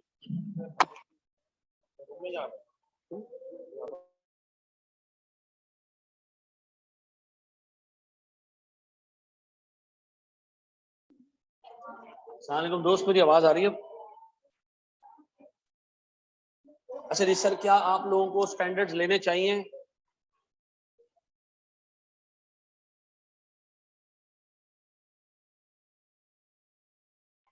अच्छा जी सर, स्टैंडर्ड्स लेने नहीं लेने इस पे सवाल पूछ रहे हैं बच्चे। देखो मैं आपको रिकमेंड करूंगा, आप ऑडिटिंग और अकाउंटिंग स्टैंडर्ड्स ना जैसे आपके अटेम्प्ट साल पे ना 1 साल के फासले पे, तो आप ICAP पे जाके जो है वो ये परचेज कर लें, ठीक है जी। किसी के पास 1 साल पुराने भी पड़े ना तो भी चल जाएगा, 1 साल में कोई बड़ा चेंज नहीं आया। अगर किसी बंदे ने पेपर दे दिया, अटेम्प्ट दे दिया और आपको देना चाहे दे दे। ऑडिट के स्टैंडर्ड जरा देख लेना, ऑडिट में चेंजेस आई हैं, ठीक है जी। ऑडिट का 2020-21 का जो सेटअप आया वो देख लेना, जो अभी ICAP की वेबसाइट पे भी पड़ा हुआ, ठीक है। तो देख लेना ऑडिटिंग स्टैंडर्ड्स ICAP की वेबसाइट पे फ्री पड़े होते हैं सॉफ्ट कॉपी में, वो होते हैं लेटेस्ट, ठीक है जी। और दूसरा ICAP ने कोड ऑफ एथिक्स में भी अभी चेंजेस किए, ठीक है ना, क्योंकि हमारे इंटरनेशनल कोड ऑफ एथिक्स में चेंज आया तो अकॉर्डिंगली ICAP ने भी अपनी किताब जो चेंज कर दी है, तो वो देख लेना। बाकी अकाउंटिंग के स्टैंडर्ड्स किसी के पास 1 साल पीछे वाले भी हो ना तब भी चल जाएंगे, कोई टेंशन वाली बात नहीं, ठीक है जी। अच्छा मैं आपको बता दूं, आपको स्टैंडर्ड खोलने का मौका कितना मिलेगा, ये मैं आपको बता देता हूँ। सर देखिए, हम जो स्टैंडर्ड कवर करेंगे मैं उसकी बाकायदा एक समरी दे दिया करूंगा आपको, उस समरी से फायदा ये हो जाएगा कि आपको स्टैंडर्ड खोलने की जरूरत नहीं पेश आएगी, पैरा वाइज सारी समरी होगी, आप उसको सुकून से देख सकते हैं, आसान भाषा में लिखी होगी, आपको समझ में भी आ जाएगी। डन। चले सर हम शुरू करते हैं, अल्लाह का नाम लेके। अपने पास हेडिंग डालें जनाब,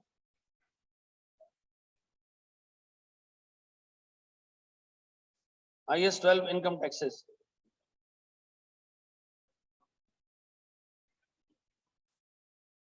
फर्स्ट अटेम्प्ट में कौन से पेपर उठाने चाहिए? अथर क्लास के बिल्कुल एंड में ना मैं पेपर कॉम्बिनेशन पे 5-6 मिनट बात कर लूंगा, आपको गाइड कर दूंगा सारों को, ठीक है। लेकिन अभी हम शुरू करते हैं अल्लाह का नाम लेके। अच्छा जी सर, सर हम शुरू कर रहे हैं जनाब इनकम टैक्सेस, ठीक है। एक छोटी सी एग्जांपल से मैं शुरू करता हूँ सर। IAS 12 का नाम बिल्कुल भी डेफर्ड टैक्स नहीं है, IAS 12 का नाम क्या है? इनकम टैक्स, ठीक है जी। सर मिसाल के तौर पर सर मैं 2020 के फाइनेंशियल स्टेटमेंट्स बना रहा हूँ और मैं आपको सर पढ़ा रहा हूँ RTT में। मैंने अपने पास एक एंट्री पास की, फी रिसीवेबल डेबिट सर 1,000 रुपए से, जैसे 10,000 रुपए से, और फी इनकम क्रेडिट। डन। मेरे बच्चों पूरा ध्यान यहाँ देना है, वहाँ बिल्कुल अब बात कोई नहीं करेगा। सर 10,000 रुपए से मैंने फी इनकम क्रेडिट कर दी। डन। मैं FBR के पास पहुंच गया, मैंने कहा सर मैंने 2020 में 10,000 रुपए की इनकम कमाई है, 2 अभी तक रिसीव नहीं किया है, आप एक काम करें मुझसे टैक्स ले लें इसके ऊपर। FBR ने कहा यार नहीं, इस तरह हम टैक्स नहीं लेते, जब तक आप इस इनकम को रिसीव नहीं करेंगे हम आपसे टैक्स नहीं चार्ज करेंगे, ठीक है जी। तो आप एक काम करें, थोड़ा सा वेट कर लें, जब मिल जाए तब हमारे पास आना। अच्छा मैंने कोई टैक्स पे नहीं किया, मैं चला गया सर अगले साल 2021 में, जब हम प्रवेश करते हैं ना तो 2021 में शुरू में ही हमें ये पैसे मिल जाते हैं। जब मिलते हैं तो मैं क्या एंट्री पास करता हूँ, कैश डेबिट कितने से सर 10,000 रुपए से, और फी रिसीवेबल क्रेडिट कितने से 10,000 रुपए से। सर फॉरन से FBR से मुझे फोन आता है कि जी इनकम रिसीव हो गई है, अब एक काम करो प्यारे भाई जरा पैसे ले आओ, टैक्स ले आओ। अच्छा मैं FBR के पास टैक्स पे करने जा रहा हूँ सर, करंट टैक्स एक्सपेंस। कौन सा एक्सपेंस? Current tax expense. जो टैक्स आप FBR को पे करोगे वो करंट टैक्स के नाम से जाना जाएगा। सर मैंने 30% के हिसाब से, 30% के हिसाब से 3,000 रुपए का करंट टैक्स FBR को जाके पे करना है। मैंने एक्सपेंस डेबिट किया और करंट टैक्स पेबल क्रेडिट कर दिया, कितने से 3,000। अभी मैं 1 आध घंटे में पैसे पे कर दूंगा तो मैं क्या एंट्री पास कर लूंगा, करंट टैक्स पेबल डेबिट और कैश क्रेडिट, ऐसा। अब बताओ, मैंने सर करंट टैक्स का एक्सपेंस बुक किया किस साल में? 2021 में जाके। अच्छा, अब बताएं सर, मैं अपने फाइनेंशियल स्टेटमेंट्स बना रहा हूं, आप मुझे गाइड करें सर। मेरे फाइनेंशियल स्टेटमेंट्स 2020 और 2021 के। सर मेरे पास इसमें आ रहा है प्रॉफिट कितने का, और इधर कोई प्रॉफिट नहीं। सर इधर आ रहा है करंट टैक्स एक्सपेंस नील, इधर आ रहा है करंट टैक्स एक्सपेंस नील, इधर आ रहा है कितने का? 3000 रुपए का। सर मेरे पास इधर प्रॉफिट आ रहा है 10,000 का, इधर मेरे पास जो है वो लॉस आ रहा है कितने का? 3000 रुपए का। सर मुझे एक बात बताएं, इन दोनों प्रॉफिट एंड लॉस को देख के आपको नहीं लगता बड़ा अजीब सा मामला हो गया है? कौन सा प्रिंसिपल आपको इधर आउट होता हुआ नजर आ रहा है? मैचिंग प्रिंसिपल का सत्यानाश हो गया इधर। कैसे? मैचिंग प्रिंसिपल क्या कहता है? जिस साल इनकम आई है उससे रिलेटेड एक्सपेंसेस भी उसी साल आने चाहिए। तो सर मैंने इनकम तो अर्न की 2020 में, लेकिन मैं टैक्स पे कर रहा हूं 2021 में जाके, क्योंकि एफबीआर मुझसे टैक्स चार्ज नहीं कर रहा। तो मुझे एक बात बताओ, ये तो सत्यानाश हो गया सर फाइनेंशियल स्टेटमेंट्स का। एक साल 10,000 रुपए की इनकम आ गई, दूसरे साल 3,000 रुपए का एक्सपेंस आ रहा है। इनकम एक साल में आ रही है, रिलेटेड एक्सपेंसेस अगले साल में जा रहे हैं। बचपन में एक चीज पढ़ी थी ना, जिस साल सेल्स की उसी साल बेड डेट्स का एक्सपेंस चार्ज कर दिया। प्रोविजन बनाते थे ना कि ये आगे जाके कहीं बैड हो जाएंगे, तो हम कोशिश करते थे कि जिस साल सेल्स उसी साल उससे रिलेटेड बेड डेट्स। इन्वेंट्री एक साल में खरीदते थे, बेचते अगले साल में थे जाके, एक्सपेंस किस साल में बुक कर देते? कॉस्ट ऑफ गुड्स हो गया उसी वक्त जिस वक्त सेल्स बुक हुई होती थी। तो हमने तो बचपन से रूल पढ़ा है कि जब इनकम बुक हो उससे रिलेटेड एक्सपेंस भी उसी पॉइंट पे बुक होना चाहिए। तो मुझे बताएं, इन एंट्रीज में तुम्हें क्या इशू नजर आ रहा है? इन एंट्रीज में मुझे इशू ये नजर आ रहा है मेरे प्यारे भाई कि इनकम एक साल में आ रही है, उससे रिलेटेड एक्सपेंस टैक्स एक्सपेंस किस साल में जा रहा है? अगले साल में। चलो एक काम करते हैं, मैचिंग कॉन्सेप्ट को सही करने के लिए ना करंट टैक्स की एंट्री यहां पास कर देते, और करंट टैक्स पेबल क्रेडिट कितने से? 3,000 से। ऐसा सही कर दें? सही है? नहीं, क्यों भाई? आपने मैचिंग कॉन्सेप्ट के चक्कर में कौन सा स्टैंडर्ड का सत्यानाश कर दिया? IS 37 का। IS 37 क्या कहता है कि जब ऑब्लिगेटिंग इवेंट आएगा तब आप लायबिलिटी बुक करना। मुझे बताओ, टैक्स पे करने का ऑब्लिगेटिंग इवेंट इनकम को अर्न करना है या इनकम को रिसीव करना है? एफबीआर कब टैक्स काटता है? इनकम को अर्न करने पे या रिसीव करने पे? तो अभी तक तो रिसीव हुआ नहीं है, वो ऑब्लिगेटिंग इवेंट ही अराइज नहीं हुआ जिसकी बेसिस पे मैंने लायबिलिटी बुक करनी है। तो अगर मैं इधर करंट टैक्स पेबल दिखा दूंगा कि मैंने एफबीआर को पे करना है, तो ये बहुत गलत हो जाएगा। ठीक है जी? क्यों? क्योंकि सर मैं जो है वो टैक्स पे करने के लिए लायबल नहीं हूं, तो मैं करंट टैक्स पेबल तो बुक नहीं कर सकता। अच्छा, अगर मैं एंट्री यहां पास कर दूं तो मेरा मैचिंग प्रिंसिपल तो इंटैक्ट हो जाएगा, IS 37 की नॉन कंप्लायंस हो जाएगी। अगर मैं इधर से करंट टैक्स पेबल हटा दूं और इधर रहने दूं, तो इधर मुझे इनकम रिसीव हुई, मैंने टैक्स पेबल बुक कर दिया। अब यहाँ IS 37 की कंप्लायंस हो गई, मैचिंग प्रिंसिपल का सत्यानाश हो गया। अब करें क्या? सर ऐसे सिनेरियो में ना हमें एक स्पेसिफिक स्टैंडर्ड ने हेल्प किया, उसका नाम है IS 12। IS 12 ने कहा इनकम आ गई है PNL, मैंने कहा जी। टैक्स की दर, मैंने कहा टैक्स नहीं लगा रहा है एफबीआर, बाद में लगाएगा। उसने कहा काम करो, प्रॉक्सी टैक्स लगा दो। क्या लगा दो? प्रॉक्सी टैक्स लगा दो। मैंने कहा प्रॉक्सी टैक्स? उसने कहा प्रॉक्सी टैक्स लगा दो। नहीं है ना जेन्युइन टैक्स, जाली टैक्स लगा दो, प्रॉक्सी टैक्स लगा दो। क्या लगा दो? डेफर टैक्स एक्सपेंस कितने से? 3,000 रुपए से। फिर डेफर टैक्स लायबिलिटी कितने से? 3,000 से। डन हो गया? फिर हम इस साल पहुंचे तो करंट टैक्स आ गया। अब एक इनकम पे 2 दफा टैक्स लग चुका है। इस इनकम पे इस साल भी आपने टैक्स बुक किया जो कि प्रॉक्सी टैक्स था। अब सर जब आप इस साल पहुंचे तो एक जेन्युइन टैक्स भी आ गया। अब क्या करें? अब आप एक काम करें, जो आपने प्रॉक्सी टैक्स बुक किया था, अब जेन्युइन टैक्स आ चुका है तो उसको क्या कर दें? रिवर्स कर दें। तो क्या करूं? डेफर्ड टैक्स लायबिलिटी डेबिट कितने से? 3,000 रुपए से। डेफर्ड टैक्स एक्सपेंस या डेफर्ड टैक्स इनकम क्रेडिट कितने से?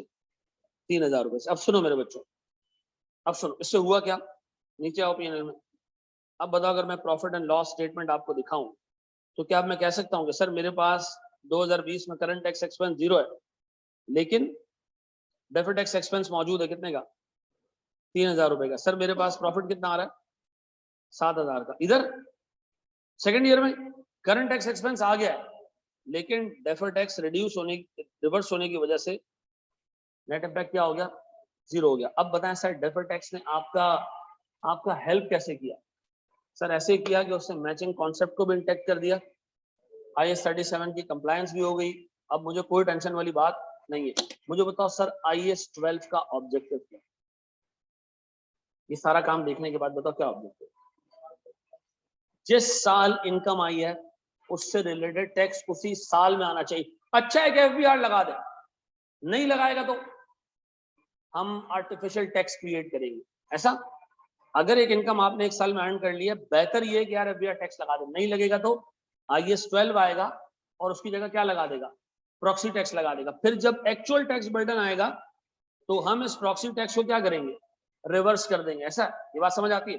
तो बताएं IS 12 का ऑब्जेक्टिव क्या है? जिस साल इनकम आए उससे रिलेटेड टैक्स उसी साल आना चाहिए, उससे आगे या उससे पीछे नहीं। अब बताओ इस पूरे स्टैंडर्ड में हम क्या करेंगे?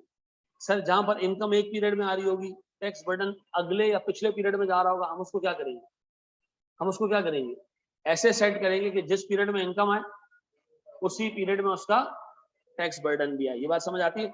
तो सर मुझे एक बात बताएं, अगर FBR डे 1 पे हम पे टैक्स लगा देता, वो कहता ले आओ यार हम भी अकाउंटिंग के हिसाब से ही चलते हैं, आपने इनकम कमा लिया ना, अर्न नहीं किया, हम लगा रहे टैक्स, इधर ही करंट टैक्स लग जाता, तो फिर हमें IS 12 का की जरूरत नहीं पेश आती। बताओ IS 12 की जरूरत कब पेश आएगी? सर जब इनकम एक पीरियड में आ रही होगी और उससे रिलेटेड टैक्स पीरियड उससे आगे या पीछे जा रहे होंगे, तो हम क्या करेंगे? न्यूट्रलाइज करने के लिए IS 12 का सहारा लेंगे। ऐसा है? ये बात समझ आती है? सर कॉपी कर देना शाह साहब, शाबाश।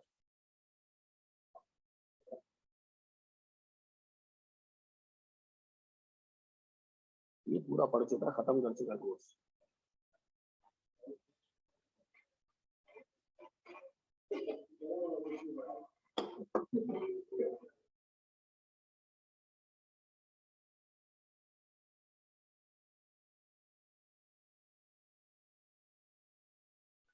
भाई मेरी बुक बिल्कुल लाहौर में भी आर्ट फॉर्म में मिलेगी, पाकिस्तान के हर हिस्से में मिलेगी। मैं आपको अभी जाते जाते एक सेल नंबर दे दूंगा, इस पे जो है वो आपने कांटेक्ट करना है तो आप किताब अपने घर मंगवा सकते हैं। ठीक है जी? जैसे किताब को 1600-1700 रुपए की है, उसके आपको कराची के बाहर शायद को 300-350 रुपए के कोरियर चार्जेस आपको देने पड़ेंगे, किताब आपके घर आ जाएगी।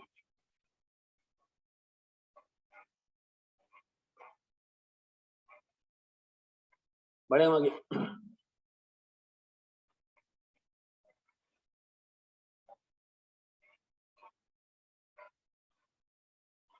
मिल जाएंगे बेटा, बिल्कुल ऐसा।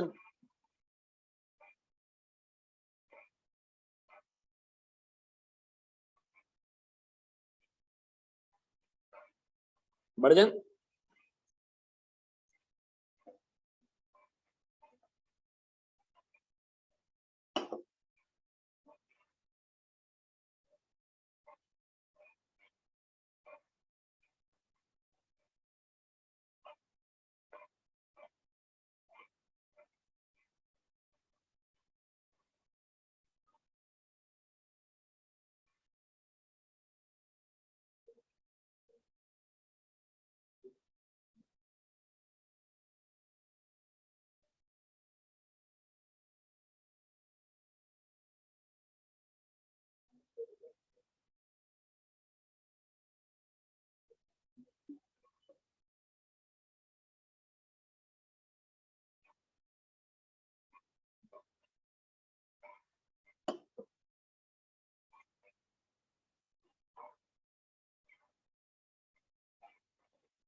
अच्छा भाई, आपके पास कोर्स का एक्सेस कब तक होगा? इस सवाल का बड़ा आसान जवाब है, जब तक आपकी अटेम्प्ट नहीं हो जाती। ठीक है? जब तक आपकी अटेम्प्ट नहीं होती, कोर्स का एक्सेस आपके पास है, ये बेगैरती नहीं होगी दरमियान में हम आपका कोर्स एक्सेस बंद कर दें 6 महीने बाद और फिर आपसे कहें 5000 जमा कराओ। नहीं। ठीक है जी? ये होती है बेगैरतियां मार्केट में। जब आपसे कमिटमेंट है आपको पढ़ाने की, तो आपके अटेम्प्ट तक कमिटमेंट है। ठीक है जी? सर अगर मैं एक दफा क्लासे ले लूँ और बाद में सब्सिक्वेंटली आप दोबारा लाइव क्लासेस शुरू करें, तो मैं क्या दोबारा आके बैठ सकता हूँ? जब तक आपकी अटेम्प्ट नहीं है, आप जितनी दफा आगे बैठना चाहो बैठ सकते हो। ठीक है जी?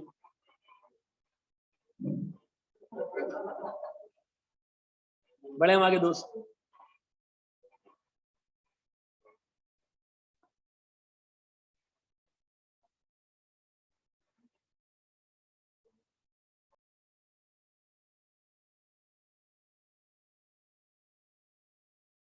पिछले बार जिसका FFR में गोल्ड मेडल है वो फॉर्म में ही नहीं, वो उसमें होता है इंडस्ट्री में।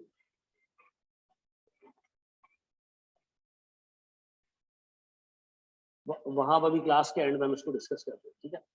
चलो जी प्यारे बच्चों, बोर्ड पे देखना, सुनिएगा दोस्त। सर एक छोटा सा कॉन्सेप्ट आपको दे रहा हूँ, दिमाग में रखिएगा सर। बताएं सर, अगर एक छोटा सा प्रॉफिट एंड लॉस मैं आपके सामने बनाऊं और मैं आपको कहूं कि जी एक कंपनी की इनकम है 100 रुपए, इस कंपनी के एक्सपेंसेस हैं से 60 रुपए की, इस कंपनी का प्रॉफिट बिफोर टैक्स कितना है 40, इस पे टैक्स लग रहा है 30% के हिसाब से, कितना जी 12। तो हमें ये नजर आ रहा है कि एफबीआर टैक्स किस पे काटता है, प्रॉफिट बिफोर टैक्स पे?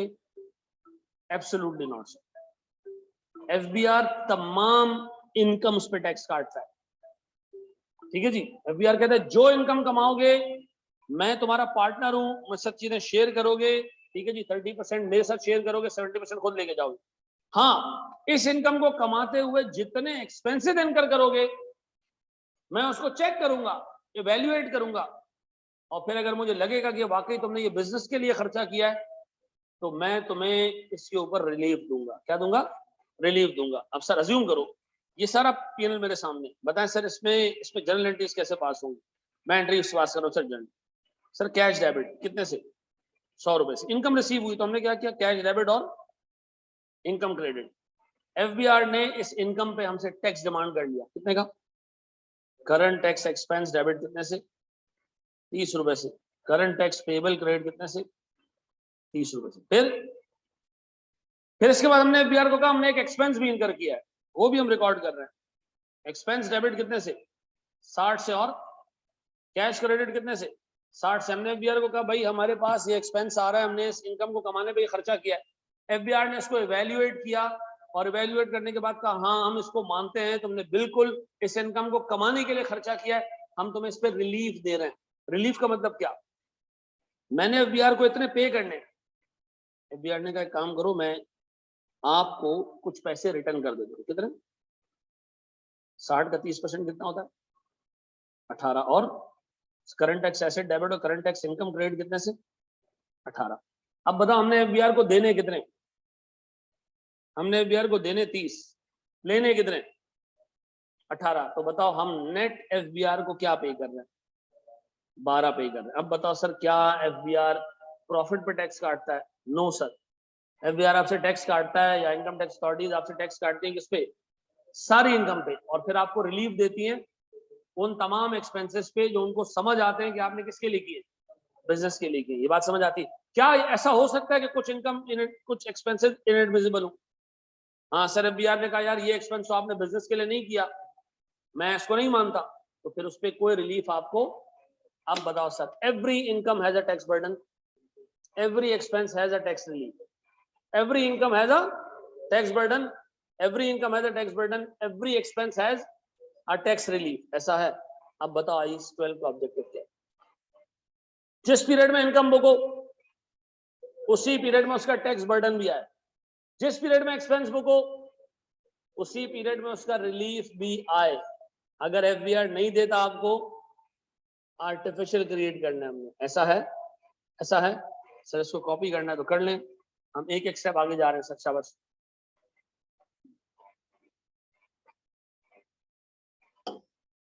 अल्लाह के वास्ते ये स्टैंडर्ड लोगों ने इस तरह पढ़ा होता है, ये छोटा तो वो बड़ा और वो बड़ा तो ये छोटा, ठीक है जी।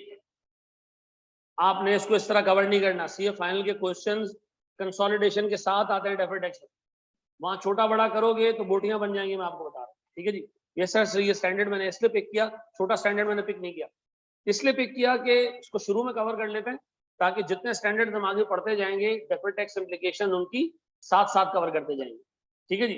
जैसे IFRS 9 पढ़ेंगे हमारे डेफर्ड टैक्स इम्प्लीकेशन के साथ ही देखिए, ठीक है जी।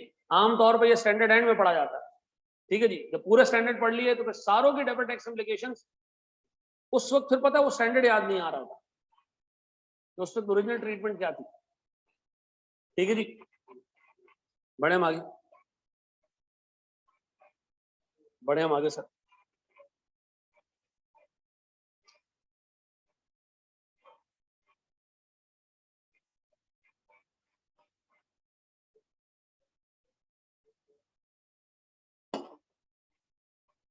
बढ़ जाए, हाँ या ना? जी जी सर। अच्छा ये सुनो दोस्त, मैं आपके सामने एक छोटा सा सेटअप रख रहा हूँ सर।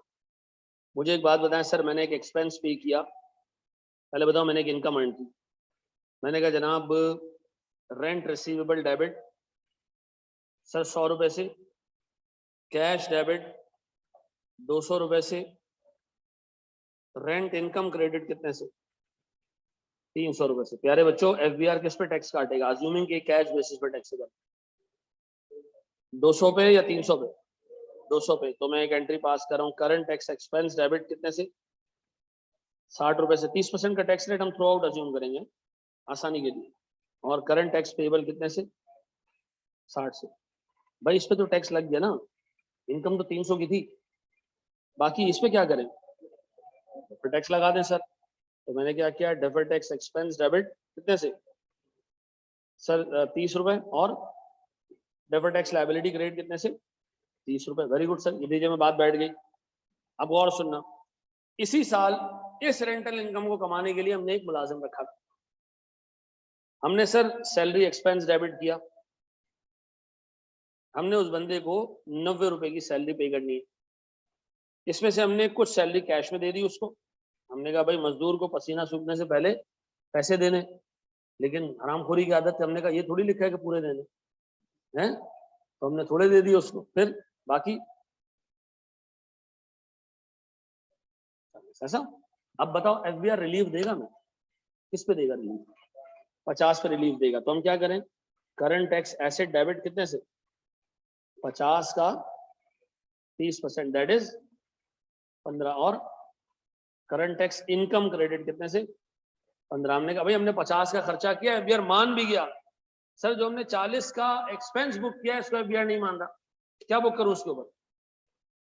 हाँ भाई इस पे रिलीफ मिलेगा, हाँ आगे जाके मिलेगा। तो सर आज मैं क्या करूं, डेफर्ड टैक्स एसेट बुक कर लूं कितने से? 40 इंटू 30% दैट इज 12। और डेफर्ड टैक्स इनकम क्रेडिट कितने से? 12 से। ऐसा है। अब बताओ सर आपको एफबीआर ने जिस इनकम पे टैक्स काटना था, जिस इनकम पे टैक्स काटना था उस इनकम पे टैक्स काट लिया उसने, ठीक है जी, इस इनकम पे टैक्स काट लिया। और जिस इनकम पे टैक्स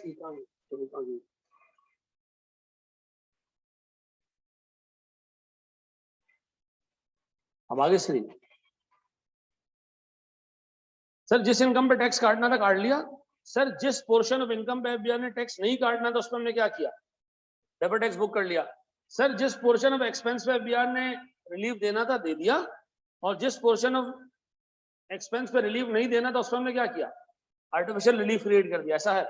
अब बताओ सर अगर मैं लॉजिकली इतना लेवरेज ले सकूं कि आपसे मैं पूछूं अरे भाई मेरे पास कितने रुपए का टोटल अकाउंटिंग प्रॉफिट है, प्रॉफिट कितने का? आप कहोगे जी हमारी रेंट इनकम है कितने की, 300 रुपए का। सर हमारा सैलरी एक्सपेंस है कितने का, 90 रुपए का। बताओ हमारा प्रॉफिट बिफोर टैक्स कितना है, 210। अब बताएं सर मेरा इनकम टैक्स एक्सपेंस कितना है? सर इनकम टैक्स एक्सपेंस के दो पार्ट्स हैं, कौन कौन से? करंट टैक्स एक्सपेंस और डेफर्ड टैक्स एक्सपेंस। अब बताओगे करंट टैक्स एक्सपेंस कितना है? मैं बताता हूँ सर 60 रुपए का है, लेकिन यहाँ करंट टैक्स इनकम भी है कितने की, 15। 60 माइनस 15 कितने? सर 45। ऐसा। डेफर्ड टैक्स एक्सपेंस सर 30 का एक्सपेंस है और 12 की इनकम है कितने? 18। मुझे बताओ इन दोनों को एडअप करो तो कितने बनते? 60। क्या वाकई 210 पे अगर मैं रेट लगाऊं 30% का तो 63 बनता है? ऐसा है। अब बताओ मेरा प्रॉफिट आफ्टर टैक्स कितना होगा, 147। ऐसा है। ये बात भेजे में बैठती है मेरे बच्चों, ये बात समझ आती है? अब मुझे एक बात बताओ सर, ये जो आपने सारी चीजें बुक की इसको क्या कहेंगे? ये क्या हमारा, ये हमारा है पीएनएल का सेट। ऐसा। हमने अभी तक कोई नोट बनाना नहीं सीखा, सिर्फ आपको एक बात सिखाई है, जहां इनकम कमाई टैक्स बर्डन भी उसी पीरियड में आ जाना चाहिए, नहीं आएगा आर्टिफिशियल टैक्स बर्डन। जहां एक्सपेंस इनकर गया वहीं उस पर रिलीफ मिल जानी चाहिए, नहीं मिला तो आर्टिफिशियल रिलीफ। पक्का? ये बात भेजे में बैठती है, हम एक स्टेप आगे लेके जाएं, इसको मेरे कॉपी कर लिया।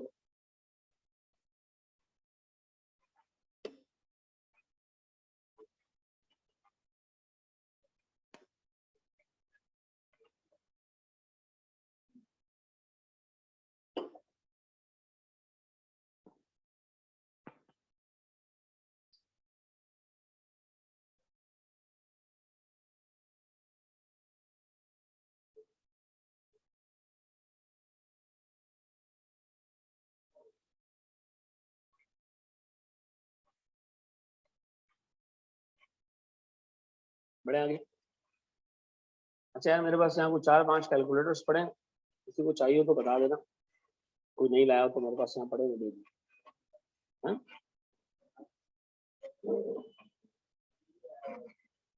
दो कैलकुलेटर, किसी लड़की को तो नहीं चाहिए ना कैलकुलेटर? पक्का?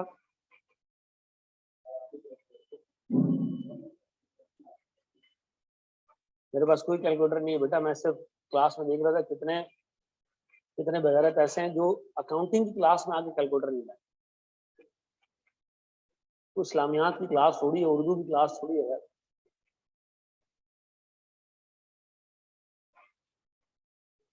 उस दिन मैं किसी इसको क्लास में इसी तरह जलील करा था, मैंने कैलकुलेटर नहीं लाते हो ये वो। बिल्कुल फ्रंट पहली रो में मेरी बेटी बैठी हुई, वो क्लासेस अभी ले रही हो, 11.5 साल की, लेकिन उसको मैं क्लासेस दिलवाता हूँ कॉस्टिंग की। मैंने मुझे कहा कैलकुलेटर, पहले नहीं लाया। फिर मैं क्लास को भी डांटना गलत है, अपने बच्चे को भी डांटो या तो। बड़े हम आगे।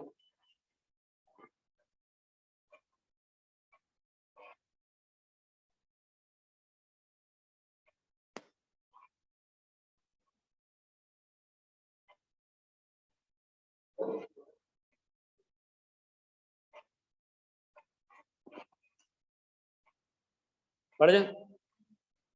अच्छा जी मेरे प्यारे बच्चों, इसी सवाल को अगर मैं सामने रखूं, और जो सुनना, इसी सवाल को अगर मैं सामने रखूं और मैं आपसे एक नोट बनवाऊं जो कि पेपर में बनाने को आता है, वह है जनाब टैक्सेशन का नोट। टैक्सेशन के नोट के 3 हिस्से हैं। टैक्सेशन के नोट के 3 हिस्से हैं। पेपर में नोट बनाने को आता है, कभी कभी एक्सट्रैक्ट दे देता हूं, आमतौर पे वो क्या देता है, टैक्सेशन का नोट बना के। ठीक है, नोट में बना रहा हूं सर प्लीज। नोट का सबसे पहला हिस्सा अकाउंटिंग प्रॉफिट और टैक्सेबल प्रॉफिट की रिकंसिलिएशन। बताओ मेरे बच्चों, मेरे पास अकाउंटिंग प्रॉफिट कितना है? अकाउंटिंग प्रॉफिट अभी हमने ऊपर कैलकुलेट किया, कितना? 210, ऐसा। इस 210 रुपए के अकाउंटिंग प्रॉफिट में अकाउंटिंग की सारी इनकम शामिल है, चाहे इसको एफबीआर टैक्स कर रहा है चाहे नहीं कर रहा, उसमें सारे एक्सपेंसेस शामिल है, चाहे एफबीआर उसको अभी अलाउ कर रहा है या नहीं कर रहा। अच्छा, कोई ऐसी इनकम तो मैं नजर आ रही है जिसको एफबीआर टैक्स नहीं कर रहा करंटली? मैं अगर जाऊं तो मुझे नजर आ रहा है सर, इन 300 रुपयों में से ये 100 रुपए की इनकम ऐसी है which is not yet received and FBR is not taxing it right now, ऐसा। This income is not currently taxed, it will be taxable in future, ऐसा। तो मैं क्या करूं, कुछ चीजें इधर ऐड कर रहा हूं, कुछ चीजें यहां से लेस कर रहा हूं, हटा दूं इसमें से वो income, income not yet received, ऐसा। कितना? 100 रुपए। भाई इसको एफबीआर कह रहा है हटाओ, इसमें से मैं टैक्स नहीं कर रहा। फिर सर, फिर सर दूसरा, सर हमारे पास सैलरी एक्सपेंस है 90 का जो इस प्रॉफिट में नेट हुआ है, इसमें से 40 रुपए ऐसे हैं जिसको एफबीआर करंटली अलाउ नहीं करेगा। अच्छा, हम तो 210 रुपए में से पूरा एक्सपेंस माइनस कर चुके, एफबीआर कह रहा है ऐड बैक करो, किसको किसको ऐड बैक करो? सैलरी नॉट येट पेड, ऐसा। कितना जी? 40। अब बताओ मेरी टैक्सेबल इनकम कितनी आती? कितने की? 150। डन। इस टैक्सेबल इनकम पे एफबीआर मुझसे टैक्स काटता है, तो बताओ मैं कितने रुपए का टैक्स पे करूं इसके ऊपर? करंट टैक्स एक्सपेंस कितने से? क्या वाकई आपका यहां पर भी 45 ही आ रहा है? हाँ सर, ऐसा। ये नोट का पार्ट है, ये नोट का फर्स्ट पार्ट है कि आपने क्या करना है, अकाउंटिंग और टैक्स प्रॉफिट को रिकंसाइल करके क्या निकाल लेना है, करंट टैक्स। और आपको पता है स्टैंडर्ड में वर्डिंग्स क्या है? अकाउंटिंग प्रॉफिट और करंट टैक्स एक्सपेंस की रिकंसिलिएशन। ठीक है जी, वो कहता है अकाउंटिंग प्रॉफिट से आना है आपने किसकी तरफ, करंट टैक्स की तरफ आना। ये पहला काम कर दिया हमने। अब गौर से सुनना, इसी नोट का सेकंड पार्ट, 3 पार्ट है इस नोट के, इसी नोट का सेकंड पार्ट मेरे बच्चों, इसी नोट का सेकंड पार्ट सर वो बनाने जा रहा हूं। बताओ मेरे प्यारे बच्चों, मेरे पास अकाउंटिंग प्रॉफिट पे कितना टैक्स बनता है। इस अकाउंटिंग प्रॉफिट पे अगर एफबीआर सर अपने रूल्स अलग ना रखता तो कितना टैक्स बनता है, 60, 63। मैं कह रहा हूं भैया एफबीआर ने इसमें कितना टैक्स काटा, 45, और हमने जाली टैक्स कितना बुक किया, हमने बुक किया सर डेफर्ड टैक्स एक्सपेंस कितना, जाली टैक्स कितना, 18। क्या वाकई आपने अकाउंटिंग इनकम के एक एक रुपए पे टैक्स लगा दिया, जिसपे एफबीआर नहीं लगा रहा था हमने क्या कर दिया, जाली टैक्स लगा दिया, कितने हो गई, 63। ये नोट का कौन सा पार्ट था, सेकंड पार्ट था। नोट का थर्ड पार्ट में करवा रहा हूं, थोड़ा सा आगे जाके वो है रेट्स का पार्ट, किसका, रेट का, इफेक्टिव रेट का पार्ट, वो भी करा दूं साथ में, समझ लोगे। बताओ सर हमारा टैक्स रेट कितना है, टैक्स रेट 30%, ऐसा। अब गौर से देखना, इफेक्टिव टैक्स बोर्ड पे देखना, करंट डेफर्ड। एक काम करके देना आपने, टैक्स रेट कितना है आपका, 30%। एक काम आपने करके देना, पता क्या, आपने करंट टैक्स एक्सपेंस को उठाना है, और सुनना, करंट टैक्स एक्सपेंस को आपने उठाना है, ये आ रहा है 45, आपने डेफर्ड टैक्स को उठाया, कितना आ रहा है 18। मैं कह रहा हूं मेरा इफेक्टिव टैक्स रेट कितना है, इन अकाउंटिंग के हिसाब से जो मेरी एफबीआर ने इनकम पे टैक्स लगाया वो कितना टैक्स है, 30%। वो कितना टोटल, 30%। अब गौर सुनना, इस 45 को आपने उठाना है और अकाउंटिंग प्रॉफिट से डिवाइड कर देना, यानी आपने 45 ऊपर रखना है, 210 नीचे रखना है। करो, 45 डिवाइडेड बाय 210, 21 पॉइंट। अब एक काम करो, 18 को उठाओ, 210 नीचे रखो,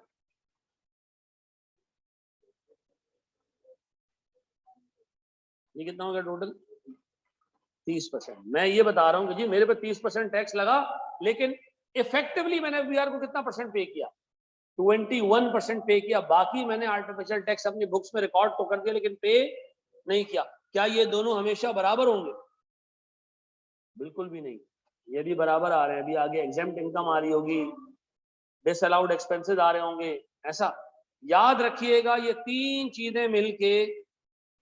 चीजें मिलके टैक्सेशन का नोट बनाती हैं। ऐसा पेपर में क्या आता है, ये नोट बनाने को आता है। ठीक है जी सर, वर्किंग के मार्क्स हैं, लेकिन असल मार्क्स किसके हैं, नोट के। अब बताओ नोट में सबसे पहले क्या करोगे, अकाउंटिंग प्रॉफिट से क्या निकालोगे, करंट टैक्स निकालोगे, फिर टैक्स ऑन अकाउंटिंग प्रॉफिट को मैं रिकंसाइल करूंगा इनकम टैक्स एक्सपेंस से। मैं कहूंगा भाई एफबीआर ने जितना टैक्स लगाया, इसके बावजूद मैंने अपनी बुक्स में 18 रुपए का आर्टिफिशियल टैक्स इसलिए बुक किया ताकि मैं अकाउंटिंग प्रॉफिट पे टैक्स क्रिएट कर सकूं। ठीक है जी, जाली टैक्स क्रिएट कर सकूं। अब बताएं सर, अगर मैं आपको एक सिनेरियो दूं तो आप मुझे नोट बना के दे सकते हैं? ये पहले कॉपी कर लो, शाबाश। हमने अभी आगे एक सवाल देखने हैं, आराम आराम से लेके चलना है उसको, ठीक। हाँ जी, सकलैन मुश्ताक।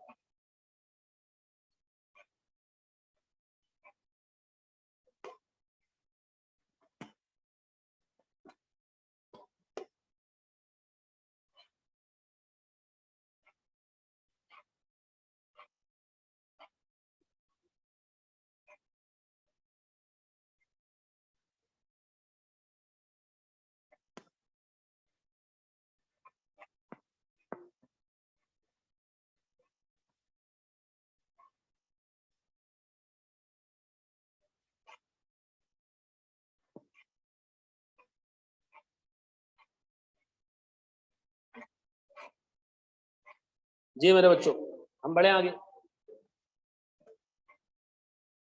अल्लाह खैर करेगा, बताएंगे। चलो जी, अब मुझे एक चीज ये बताओ मेरे प्यारे बच्चों, प्यारे भाई, मैंने 300 रुपए की इनकम कमाई थी, 200 रुपए कैश में रिसीव किए, एफबीआई ने टैक्स काट लिया, 100 रुपए रिसीव नहीं किए, मैंने उस पर आर्टिफिशियल टैक्स क्रिएट कर दिया। मैंने सर 90 रुपए का एक्सपेंस इनकर किया, जिसमें से 50 रुपए पे किए, उसमें तो एफबीआर ने रिलीफ दे दिया। 40 रुपए पे एफबीआर ने रिलीफ नहीं दिया, मैंने खुद से आर्टिफिशियल टैक्स रिलीफ क्रिएट कर दिया। डन। सर मेरी 210 रुपए की इनकम पे एफबीआर के हिसाब से जो टैक्स बना वो 45 बना। कुछ पार्ट इनकम का उन्होंने टैक्स किया, कुछ नहीं किया, कुछ एक्सपेंस का रिलीफ दिया, कुछ नहीं दिया। सर मैंने क्या किया, जो पार्ट एफबीआर ने टैक्स नहीं किया था इनकम का, और एक्सपेंसेस का वो पार्ट जिसमें एफबीआर ने रिलीफ नहीं दिया था, मैंने सर दोनों पे आर्टिफिशियल टैक्स और रिलीफ क्रिएट किया। वो 18 रुपए नेट एक्सपेंस बना सर, मैंने ये डाल दिया। सर ये सारा हिसाब किताब समझ आ गया। दूं आपको एक क्वेश्चन सर? शाबाश जी, मुझे एक सवाल सॉल्व करके आपने देना। शाबाश जी मेरा प्यारा भाई, कॉपी तो नहीं करना ना?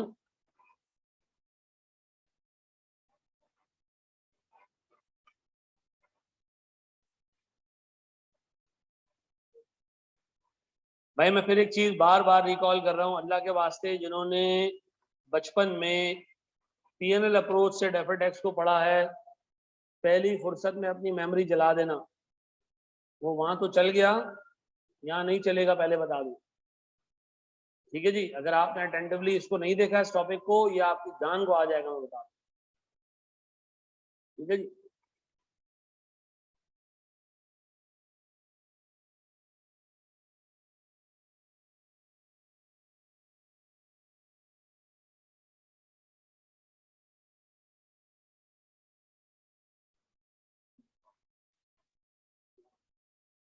जी शुरू कराऊं साथ साथ?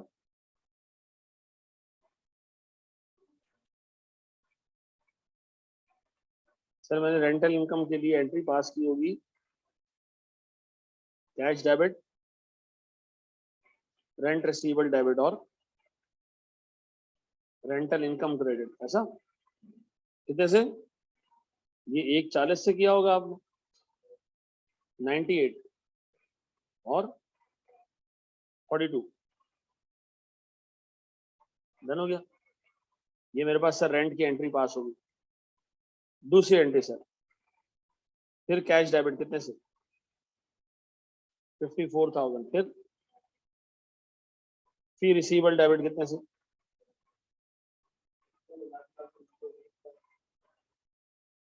एक आखिरी की लाइन ही लिख देना, बाकी एग्जामिनर खुद समझ जाएगा। हाँ,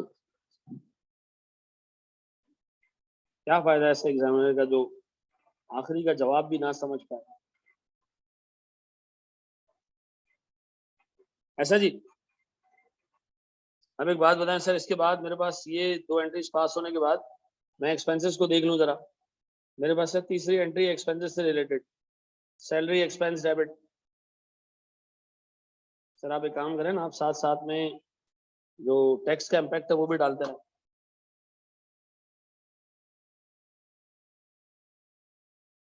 मुझे बताओ इस पर टैक्स का इम्पैक्ट क्या होगा? इस पे करंट टैक्स लगेगा, एफबीआर करंट टैक्स लगाएगा किस पे सर? 98,000 पे। कितना? 30% के हिसाब से 29,400 करंट टैक्स पेबल।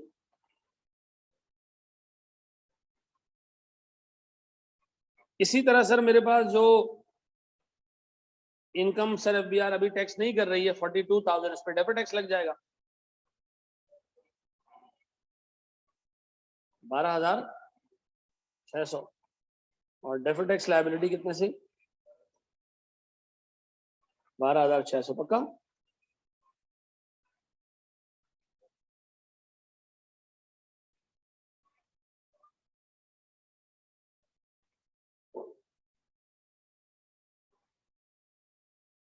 ऐसा दोस्त।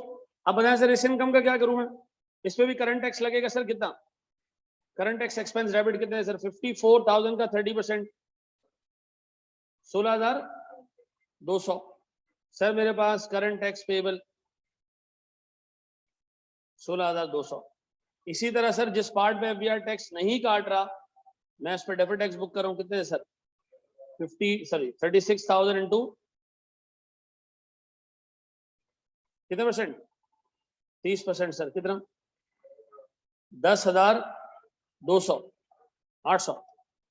और सर मेरे पास इमीडिएटली डेफर्ड टैक्स लायबिलिटी कितने से? 10,800 से। डन। सर मेरी दोनों इनकम फारिग कर दी, मैंने सर फिर एक इनकम दूसरी इनकम, अब एक्सपेंसेस पे आते हैं सर। पहला एक्सपेंस सर मैंने बुक करना है, कौन सा? सैलरी एक्सपेंस डेबिट, कितने से? 60,000 रुपए से। Salary payable 24,000। बाकी हमारे पास कैश में आ जाएगा 30।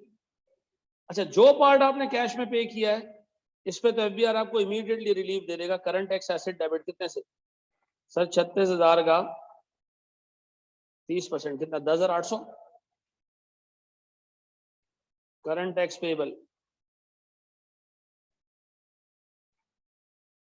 और सर जिस पे आपको एफबीआर रिलीफ नहीं दे रहा आपने उस पे क्या कर दिया? डेफर्ड टैक्स एसेट बुक कर दिया। कितना जी? 24,000 इंटू 30% 7,000। करंट टैक्स इनकम आना चाहिए sir. Deferred tax income 7,200। Done. अब बताए मेरा दूसरा एक्सपेंस इसी तरह सर, सेम इसी पैटर्न पे इंटरेस्ट एक्सपेंस है सर मेरा, सेकंड एक्सपेंस। कितने से? 40। 75% मैंने कैश में पे कर दिया, दैट इज 30,000। 30 होता ना? अच्छा 44 है, सही। सर मेरे पास इंटरेस्ट पेएबल,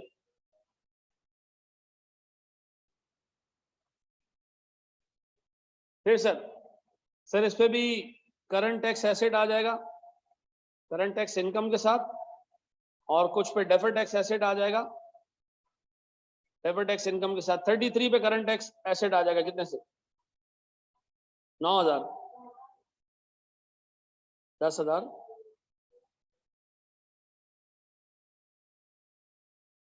ऐसा डेफर्ड में। अब एक काम करते हैं सर, हम सारी करंट टैक्स और डेफर्ड टैक्स इनकम एडलेस करते हैं, देखते हैं हम कहां पहुंचते हैं सर। अगर मैं करंट टैक्स को लेके चलूं सर, एक्सपेंस 29,400 का। सर एक्सपेंस 16,200 का। सर इनकम 10,800 की।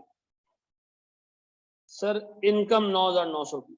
मुझे बताओ मेरा करंट और डेफर्ड करंट टैक्स एक्सपेंस और इनकम में नेट करूं तो 29,400। सर 16,200, 10,800, और सर मेरे पास 9,900। कितना बनता है सर मेरे पास नेट करंट टैक्स एक्सपेंस? 34,000, 24,900। पक्का? यह है मेरा नेट करंट टैक्स एक्सपेंस। पक्का जी? अब इसी तरह मेरे बच्चों, मेरे पास डेफर्ड टैक्स का हिसाब किताब अगर मैं करने जाऊं तो सर मेरे पास जगह जगह डेफर्ड टैक्स मुझे नजर आ रहा है। Sir deferred tax expense 1, deferred tax expense 2, deferred tax income 1 और डेफर्ड टैक्स इनकम दूसरी। सर अगर मैं इन सबको एक एक करके ऐड करूं तो 12,600, 10,800,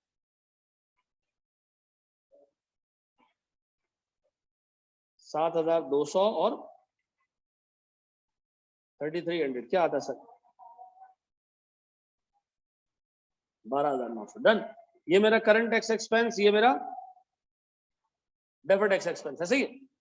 अब एक काम करते हैं सर, बताओ मेरा अकाउंटिंग प्रॉफिट कितना है? मैं नोट बना रहा हूं किसका, आपको ऊपर जो जितना काम आपने किया ना ये पेपर में नहीं करना, ठीक है? आपको एक नोट बनाना है। कौन सा नोट सर? प्यारे बच्चों मेरे पास अकाउंटिंग प्रॉफिट कितना है? ऑनलाइन वालों मेरी आवाज आ रही है? 120। सर 126,000 ऐसे आया मेरे बच्चों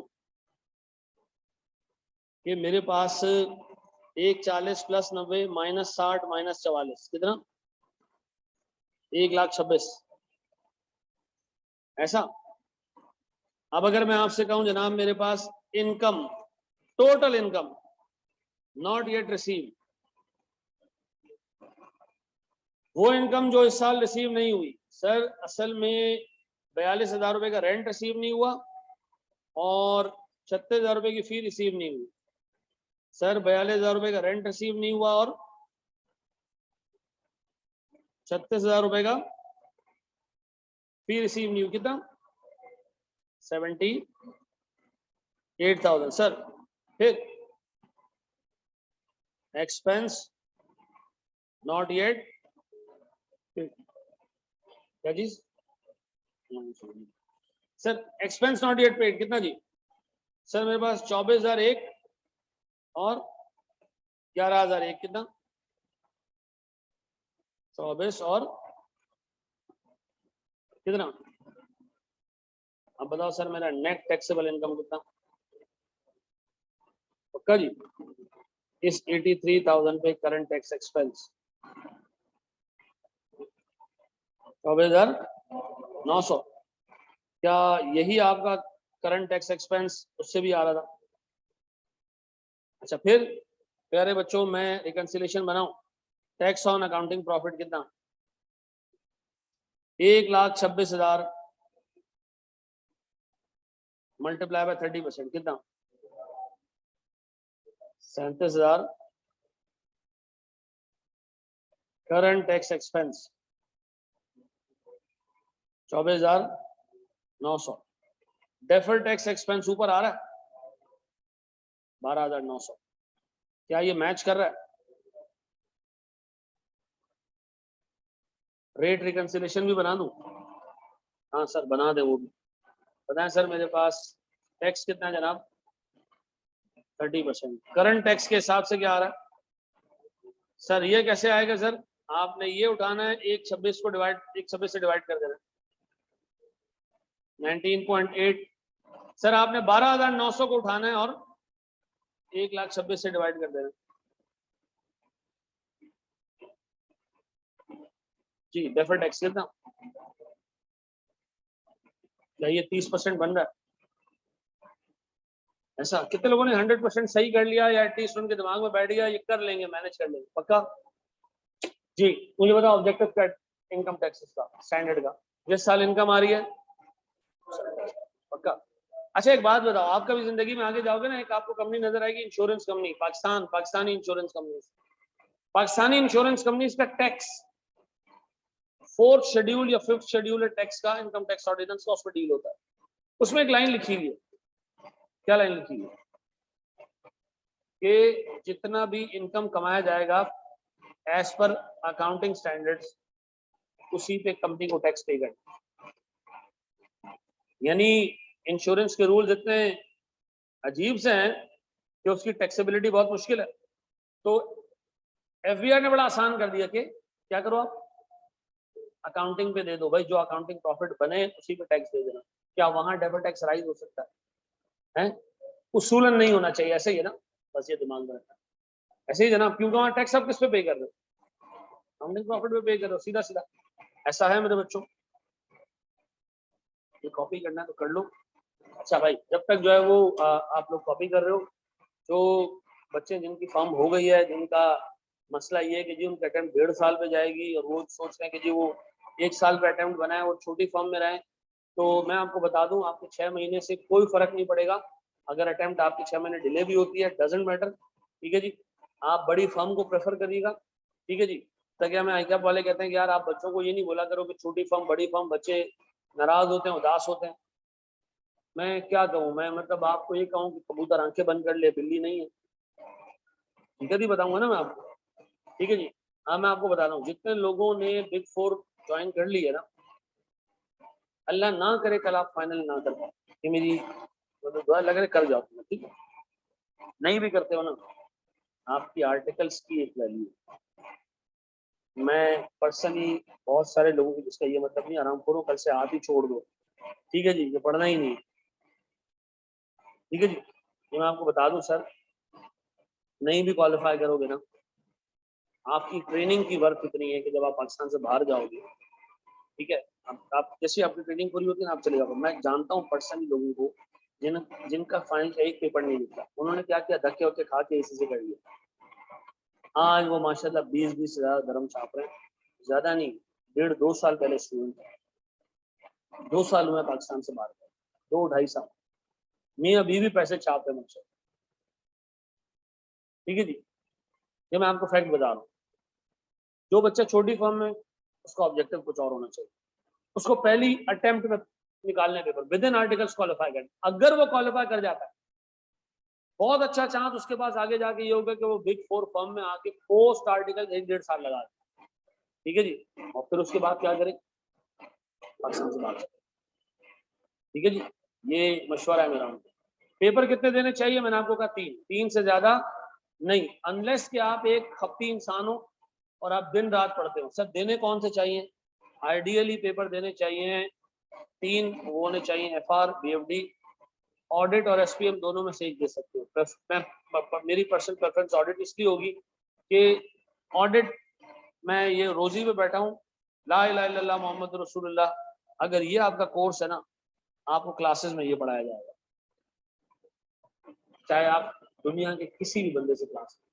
इसका रीजन क्या है पता, ये बच्चा बैठा हुआ है, ठीक है जी, ये माशाल्लाह हमारा मैरिट होल्डर है हॉस्टल का। ठीक है जी, ये मैं आपको इसलिए बता सकता हूँ क्योंकि मैंने अभी हमने ना ऑडिट पढ़ाने के लिए क्लासेस शुरू कर दी, तो हमने क्या किया, पूरे मार्केट को देखा, मैं बता रहा हूँ सबको मुंह पे, ठीक, पूरी मार्केट को हमने देखा कौन क्या पढ़ा रहा है।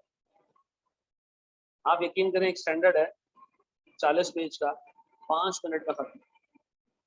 कितने मिनट में, 5 मिनट ज्यादा तो नहीं बताया, 3-3 मिनट में भी खत्म। ठीक है, हमने सारे लेक्चर सबको उठा के देखे ना बैठ के, कौन क्या पढ़ा रहा है। ठीक है जी, 3-3 मिनट में खत्म, आपको खुद से स्टैंडर्ड्स पढ़ो।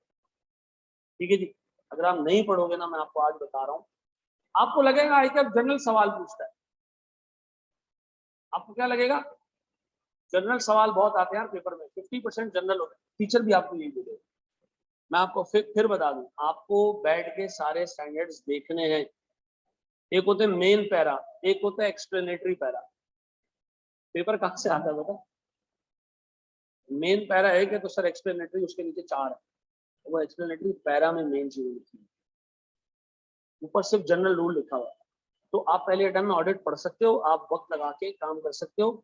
सर लास्ट टाइम जिस बच्चे का हमारे पास से गोल्ड मेडल था FFR में, उसने ऑडिट का पेपर भी पास किया। उससे मैंने पूछा तो तुमने ऑडिट कैसे तैयार किया, उसने कहा सर मैंने 4 क्लासें ली एक आध टीचर से, उसके बाद मैंने सारी चीजें साइड पर रखी और मैंने स्टैंडर्ड उठा ली। क्यों, क्योंकि मुझे ये पता चल गया था कि जितनी चीजें क्लास में पढ़ाई जाएंगी ना, 100 घंटे के कोर्स में 125 घंटे कोर्स नहीं होगा पूरा।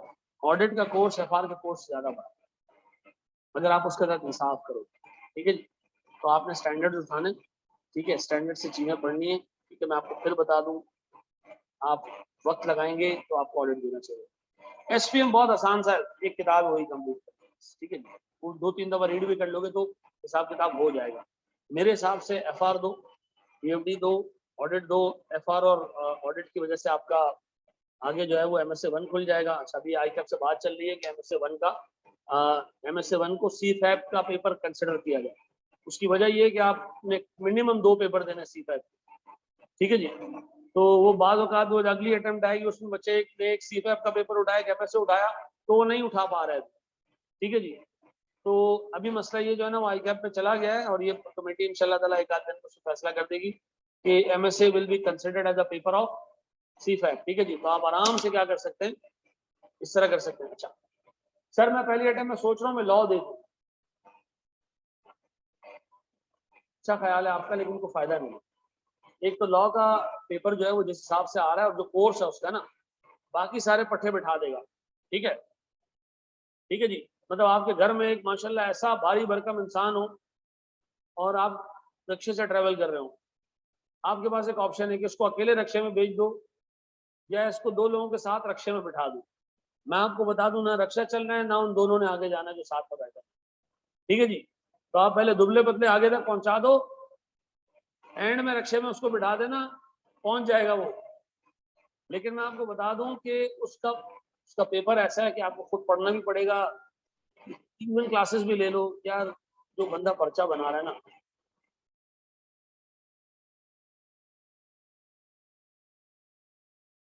पेपर बहुत मुश्किल बन रहा है। ठीक है जी, तो मैं आपको रिक्वेस्ट करूंगा, नहीं करो ताकि मैं एक बात बताऊं, 2 टाइम पहले मेरा ये ख्याल था कि आपको कम नहीं देना चाहिए, लेकिन मेरा पूरा परसेप्शन चेंज हो गया जो मैंने चीजें देखी हैं।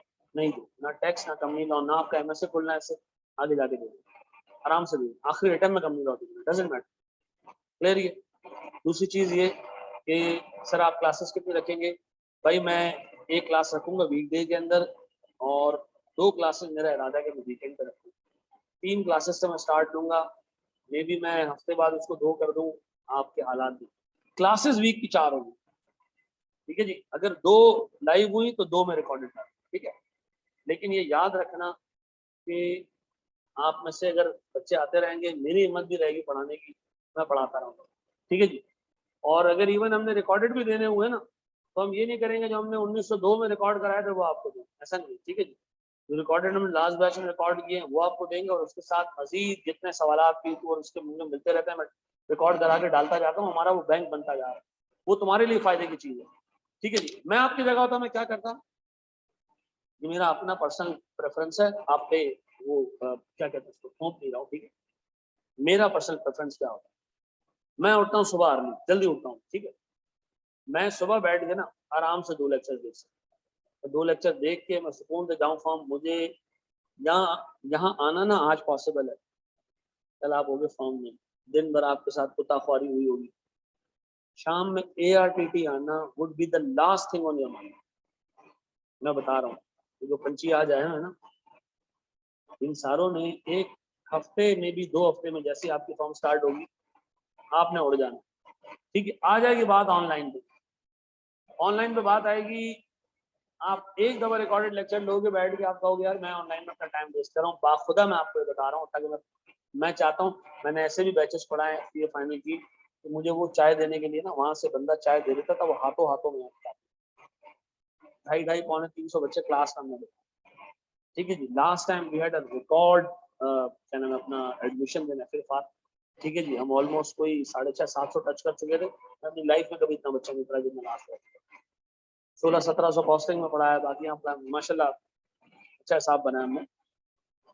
लेकिन मैं आपको बता रहा हूँ, मैं लाइव क्लासेस हार्डली 20% कोर्स, ठीक है जी।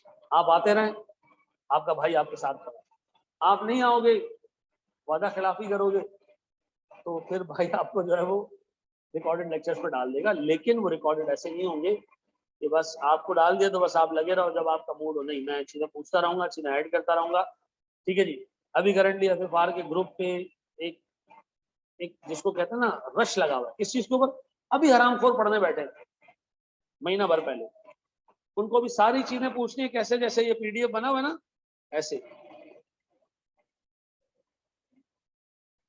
PDF होगी, उस पर सर्कल बना के भेजेंगे कि ये क्या है बताओ, करता हूँ मैं आता हूँ, ठीक है जी, ये क्या है बताओ, ठीक है जी। तो अल्लाह के वास्ते भाई मैं इस तरह जवाब नहीं दे सकता, या तो मुझे पूरा सवाल दो, बताओ ये कहां से आपने निकाला है, एक वो कटिंग आगे 4th पॉइंट एक्सप्लेन करें, कहां से निकाला है भाई ये, सवाल बताओ 4th पॉइंट एक्सप्लेन करें, तो मैंने 4th पॉइंट एक्सप्लेन तो कर दिया, मुझे तो याद था कि सवाल कहाँ का है, लेकिन भाई बात औकात है टीचर को याद नहीं आ रहा होता, तो मेरी आपसे रिक्वेस्ट है कि तरीके से चीजें लेके चलना। हम जो है वो BFD स्टार्ट करेंगे एग्जाम के फौरन बाद, जो अभी एग्जाम शुरू होने वाला है अगले वीक के, उसके फौरन बाद ऑडिट की क्लासेस में हम शुरू करेंगे जून के एंड में, लास्ट वीक ऑफ जून से हम शुरू करेंगे।